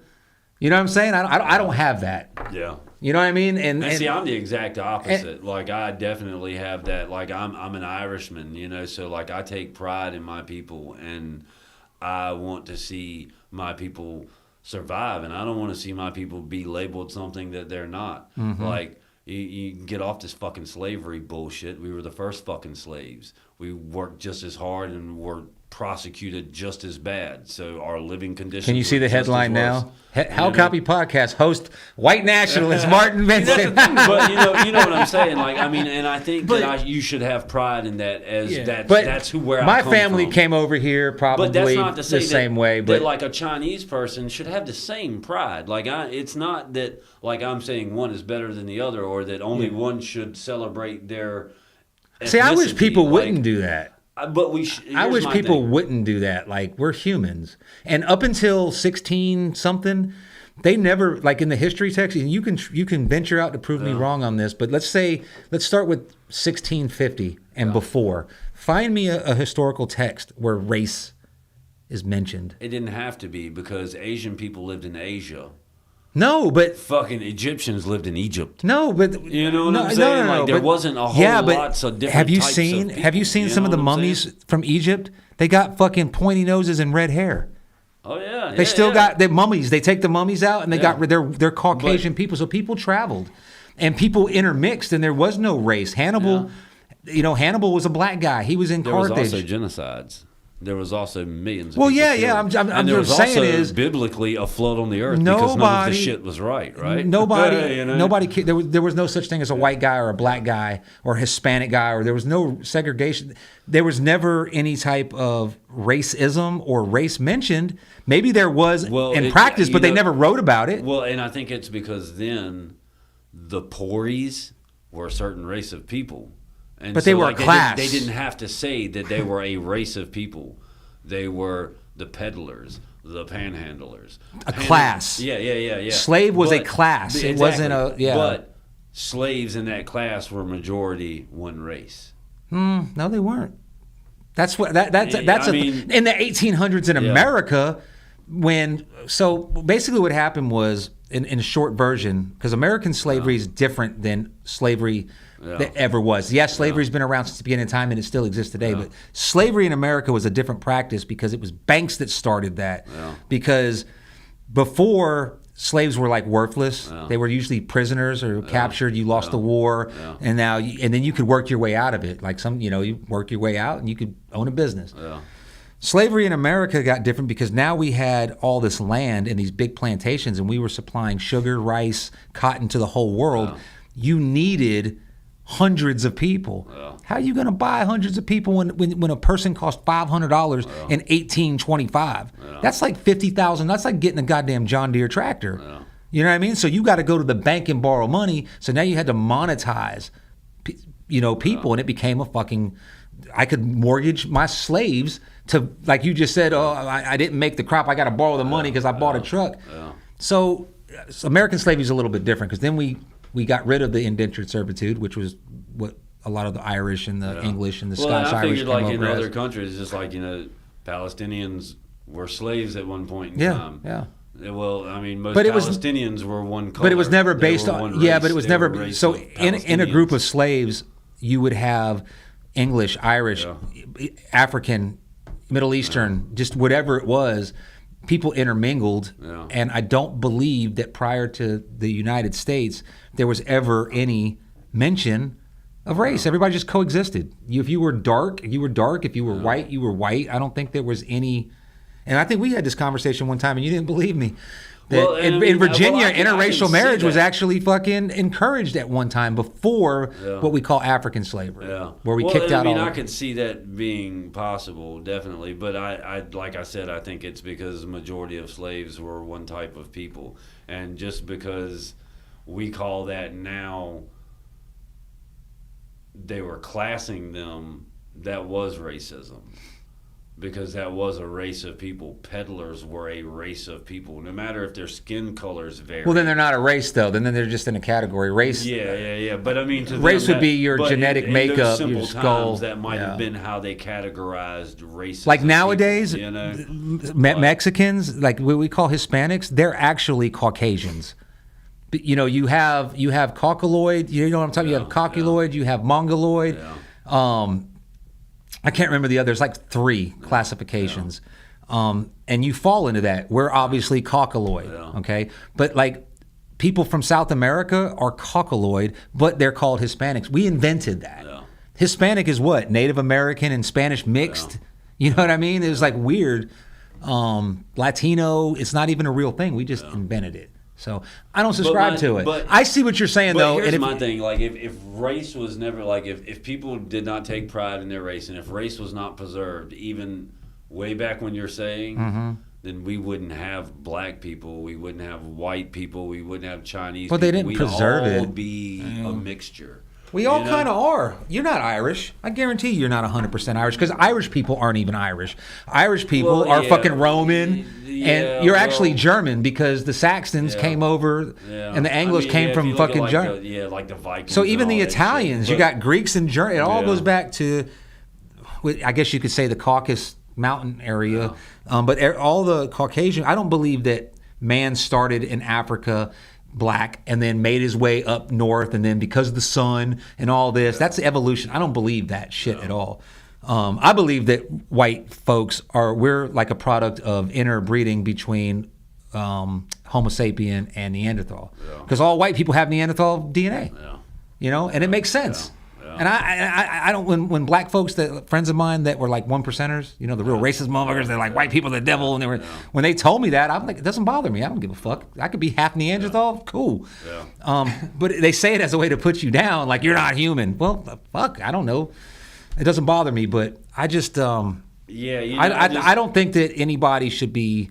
It's kind of like Native Americans. Like I posted a picture the other day. You see the one I posted? It said way before cell phones and internet. It was people fucking killing each other with Vikings and hatchets, not a cell phone in sight, when everybody was peaceful. I mean, the world is it's a bad place. Yeah, well, I mean, it's been a bad place. We have the ability, I think, to be love and one with each other, but not with the fucking cabal out there, man, because they're here in our little section, because you know me, I don't believe that this is the whole planet. I believe there's other continents on the other side of Antarctica, and there's other people and beings over there, maybe. I don't know, but in our little world, it's violent. Yeah. Oh, yeah. Well, I mean, we are the only creatures ever to exist on the planet to kill for personal gain. I don't know, cats. No, they do not kill for personal Cats gain. Love to kill. No, they will get in fights, and if they so happen, and that's always over territory. But you ever see a cat kill a mouse? They just fucking like to fuck with it. Yeah. You know? Well, but that's what they're bred to do. That's what they have to for food. Yeah, so like, you know, we are a violent breed of animals. I just think my whole take on it, man, you know, I've beaten this horse fucking a million times, and I agree with both of you. Yeah. And my thing is that I think that we've reached a stage where in order to get over this shit, we need to be able to say, like, fucking, if you're a shitbag, you're a shitbag. Yeah. You're a shitbag regardless. I know shitbags that are white, There's black, shitbag comes in all colors, Chinese. Man. But I know some really good people that are black, white, Chinese. But you got to admit one thing, though. This is the thing, not like one person ago, not like 1,000 years ago. Yeah, it's still fresh. It's still fresh in our history, where literally in some parts of this country, black folks had to get off the fucking sidewalk when you walk down it. Yeah. That's not 100. If it was 1,100 years ago, I would be like, okay, shut the fuck up. Yeah. But it was literally like my mom and dad were alive when that shit was going on. So it's still kind of fucking soon to say, get the fuck over it. You know what I mean? I'm not saying that that's an excuse to suck, because I like I said before, you make somebody a victim. How many years does it took any other culture of people? I don't know. I don't know. I don't agree with it. How do you base that? I don't agree with it. But I grew up around a lot of black kids. Did you grow up hanging around a lot of black kids? Dude, all my friends were black. Okay, so did you ever notice? And see, that's why I am so right, hood. That's why I'm so comfortable about talking about race, is because Martin has got a hood pass. As white as he looks, he's actually fucking hood. Yeah, bro, I'm hood as a motherfucker. And I'm sure that the people that know him that are not Caucasian would be like, he could say, But did you ever notice that when you were younger, and I noticed this, my black friends would act differently when my grandparents were around. When older white people were around, they would act differently. You know what's crazy? Some of my best of black friends I had growing up, and they were my best of friends, period. Mm-hmm. Their grandfathers were slaves of my family. Damn. No shit. They carried our last name. My family never owned slaves. One of them actually played for Georgia Tech, and his last name is still Vinson. Mm-hmm. Yep, no shit. And they never acted like. Let me tell you something. His grandparents treated me like I was their own children. Like that's because you was white trash. Like, you know what I'm saying? Like, I mean, it's just funny that they remembered being slaves, and they still treated me very well, and my parents treated them very well. And that's what I was saying. On the ground, when you look at history back then, you think that every time a black dude walked down the street, all the white people grimaced. That's not really the case. Bro. That's like the media. Like on the ground, poor people are poor people. Like you told me, don't stop at this gas station, man. I'll go in the worst place in fucking Fayetteville, bro. And I go in there with my fucking head up because I got a fucking hall pass. And it's just because I grew up around this shit. I've drag raced motorcycles for decades, and I'm drag racing drug dealers' bikes, man. I'm in the projects. Like, we don't drag race in the street in the track that much. Majority of the time it's in the street. Noticed that about you about the third time that I got to talking to you. I can pick it up. Yeah, like, I mean, you can tell I got some hood in me, but I don't. I'm not saying I got a hood pass, but I grew up in Fayetteville my whole life, and I would say at least half of I had kids that were friends of mine that were like half Vietnamese because their dads were in Vietnam, Koreans that come over here, black guys, white guys, just from all over because it's a military town. So I recognize ours were just always like, I mean, you knew their families. You know what I'm saying? Mm-hmm. Like, everybody knew everybody. I mean, black, white, it didn't really matter, And, of course, a lot of the old values still, they still rear their ugly heads every, time to time. But, like, we were never... My parents were the type that, like, you don't bring a black girl home.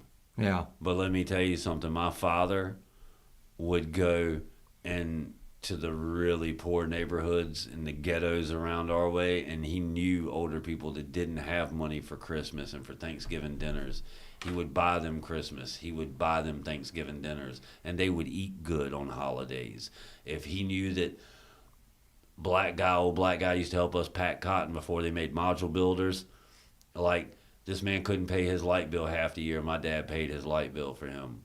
I didn't think white people minded when the white son brought a black chick home. I thought it was only whenever the white girl brought a black dude home. No, my family, like you said, you might not be all Irish. I might not be, but I'm going to tell you what, my family's Irish enough that you ain't do nothing like that.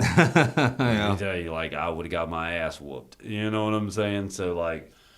But my dad was not racist. I mean, my first wife was... He was racial. There's a big difference in being racist and being racial. He believed in, you're going to lose a beagle if you keep breeding every beagle with a basset hound.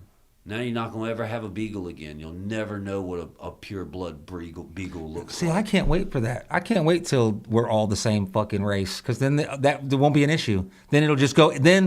Then the actual truth will be exposed, that it's not really racism, that's a facade, it's classism. It's just rich people keeping poor people down. Separate, divide, conquer.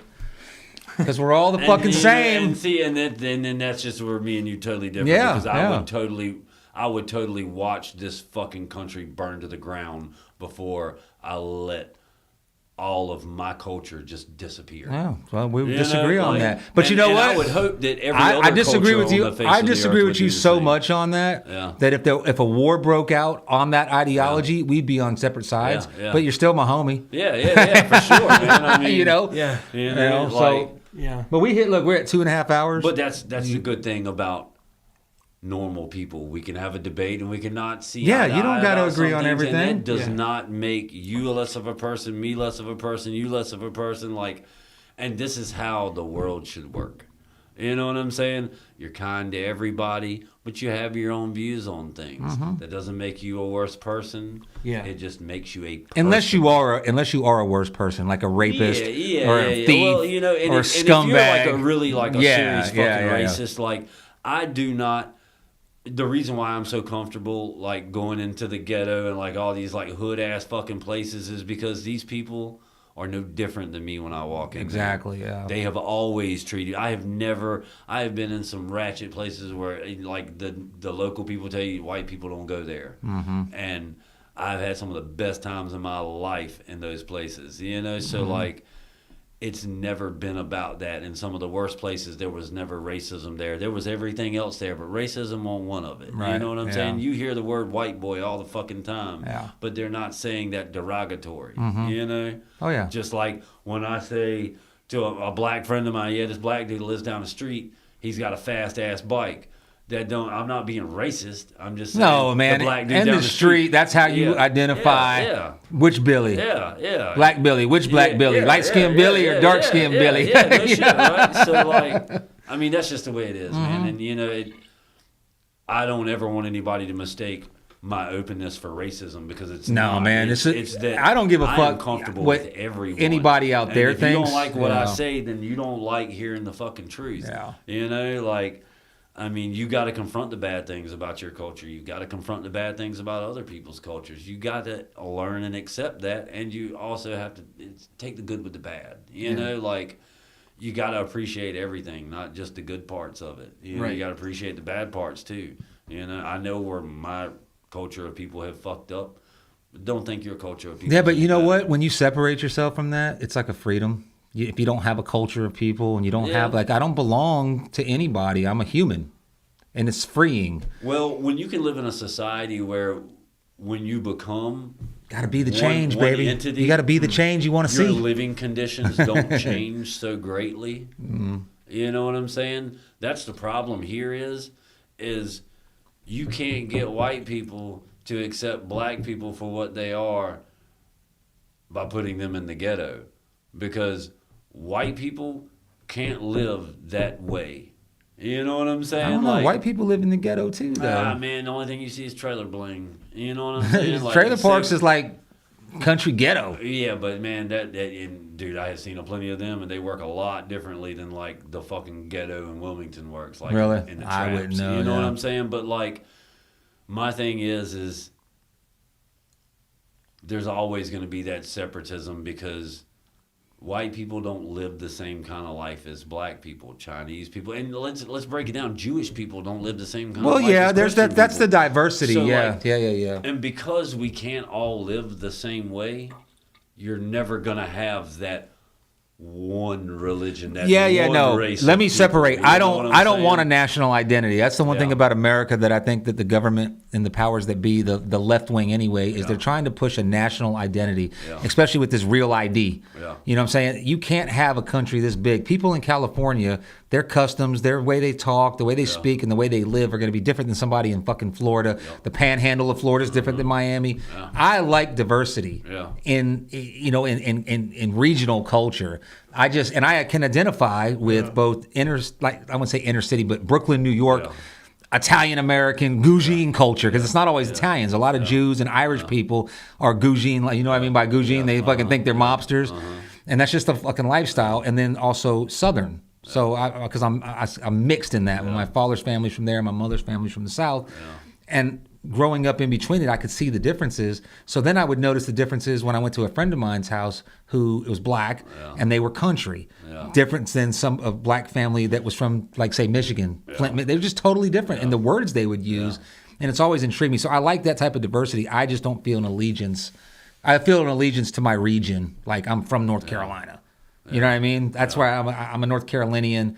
I'm American. I don't feel like my Italian ancestors. I have nothing in common with Italians. I've worked around real Italians, man. They stink. Well, and when I say they're smelly people. Like when I say your culture, I mean like your great grandparents that were one of the first here, you know, and like the struggles that they. But they didn't teach their kids Italian because they wanted them to be Americans. They didn't come here to be Italians in America. They came here to be American. But I'm saying the culture of a white person in America, your grandparents, your great grandparents in America, like the struggles that went on from the very first one that came here to now, that is your culture. Yeah. But you should never. I don't care about the white part. You should never feel guilty for any of that. I don't feel guilty for shit if I didn't do it. Yeah, but I'm just saying, you shouldn't have to hold your race accountable. I don't, because I don't identify with the race. But I'm saying people who do, people that do have to feel that way. Yeah, I would like. Any culture. I'm gonna stand on my laurel of get past it. Like, Yeah. Your race is not really the race you think it is. Yeah. You know, your nationality is really not. If you go back, I did my DNA. Just fucking. I think it's mostly Italian. There's no Irish. My mother's got Irish in her, but it's like Irish, German, Italian, and Senegalese. So there's some African blood. So because I got like 10% African blood, does that mean that I can identify and be proud of my African culture as well as my German culture? Well, a lot of people don't believe that about Africa, man. You know, Africa is really full of white people. Like, but they're not from there. Yeah, well, South African people, they're not from there. Really? No, they're and even to this day, South Africans will identify themselves as English, German, or Afrikaners because they're they're not from there. Because I knew a dude that was from like the Cape.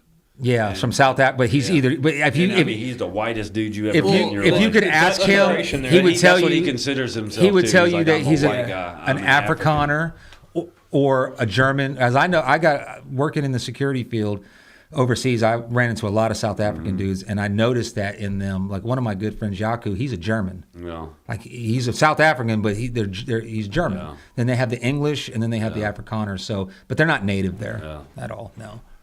So anyway, what's wrong with your back? You falling asleep? Yeah, I had I don't know if you guys noticed, I had a real bad spasm earlier. You were like seized up. Yeah, really? It's fucking it's the effects of my surgery. Like I have permanent. Like I get weird Charlie horses every once in a while. But no, I'm kind of just being observant today and just listening because this is all stuff that we've gone into. Yeah. And the thing about this podcast is, and I know we have our hunting crowd who's really big on it and they want us to talk about hunting, but dude, our podcast literally can go anywhere. Yeah. And anyone who comes on here, you can bring it whichever direction you want to bring it. That's the whole point of this, you know?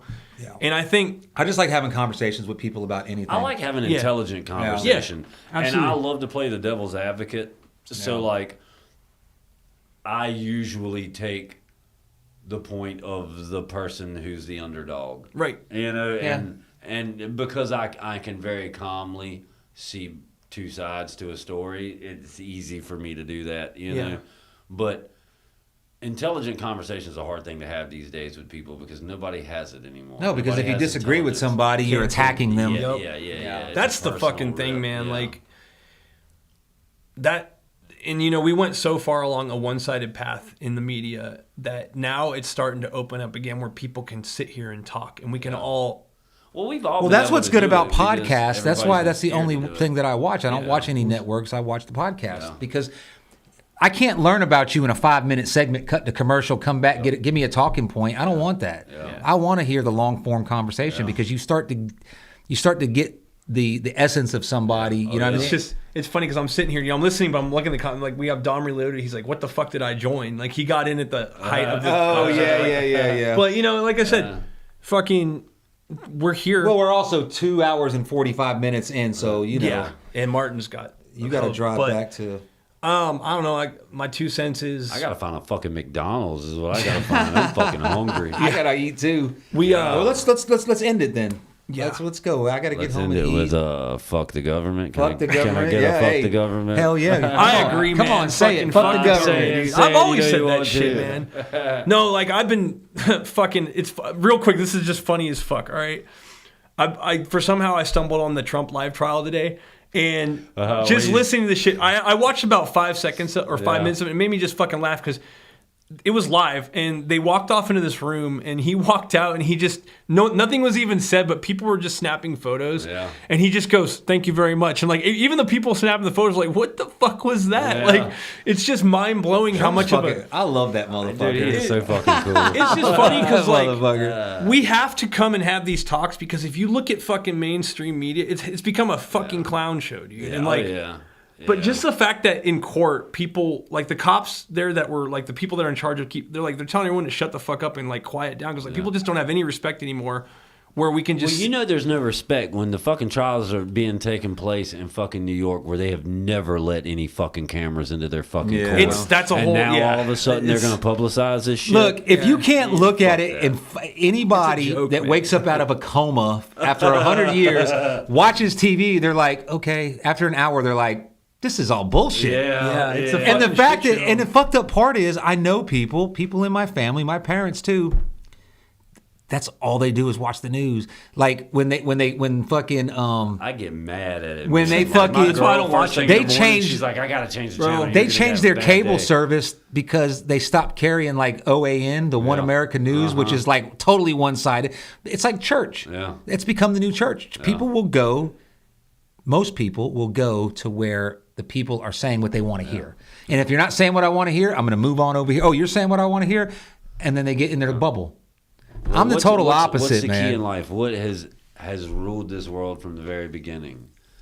Everybody has to be angry at something. Yeah. If you're not angry, you're not normal. You're not normal, yeah. See, that's the reason I stay away from the news. Because I have enough stressors in my life where I don't need that extra anger, but... I can't watch the news for the same reason what I've said earlier about I don't need someone to tell me not to wear orange walking into an area where people. I don't need you to give me. Just tell me what happened. Is it wrong for like people like me that like I seriously get upset when I watch the news? Like I seriously, I seriously care what happens to my country. I seriously care what happens to my fellow people. When you get upset. That's exactly what it's designed to do. Exactly. I understand that. But I'm just saying, like, you know, like, I get emotional to it. And my girl is one of those people that's like, well, there's nothing you can do about it. There's no need to even fucking worry about it. And I'm like, but there is a need to worry about it. Yeah. If everybody felt like you, we'd get nothing fucking done. Which is why we get nothing done. Exactly. So, you know, even if it's only 3% of us that fucking think about it, at least somebody in this fucking country's thinking about it, you know? I think it's a lot more than 3%, but nowadays... Yeah, like, I think that comes back to the fuck around and find out. I think you really let shit hit the fan here, you're going to fuck around and find out. What was the movie? Was it Barbershop? You've seen all those movies? When Cedric, when they shows the beginning on how he came in, and he's like...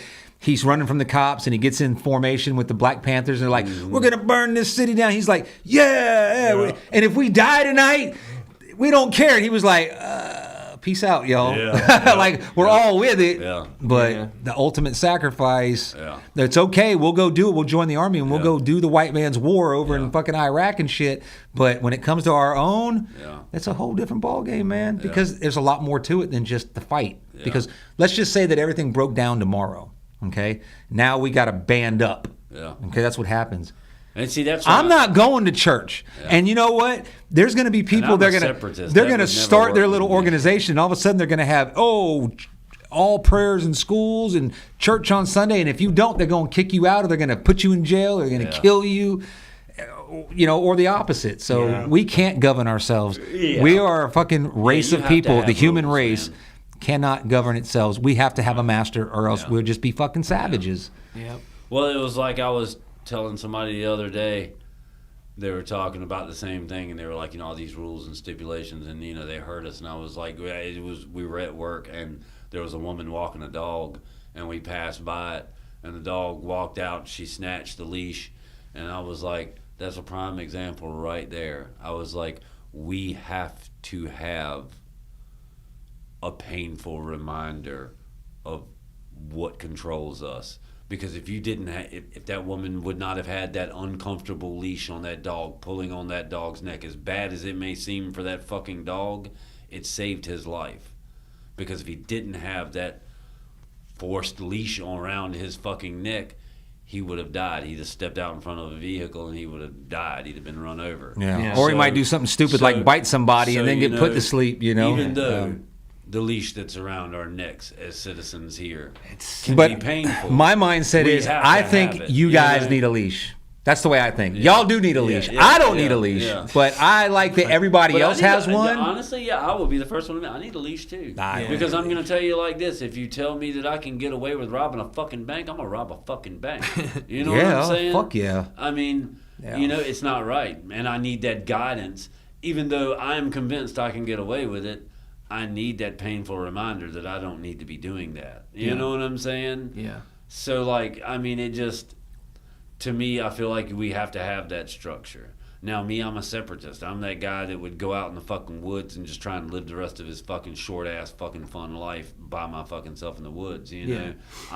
If shit hit the fan here, I'm not going to be one of those people that huddles up with a group and say, oh, well, it's safety in numbers. Fuck that. That's a diversion. Not me. I would try to.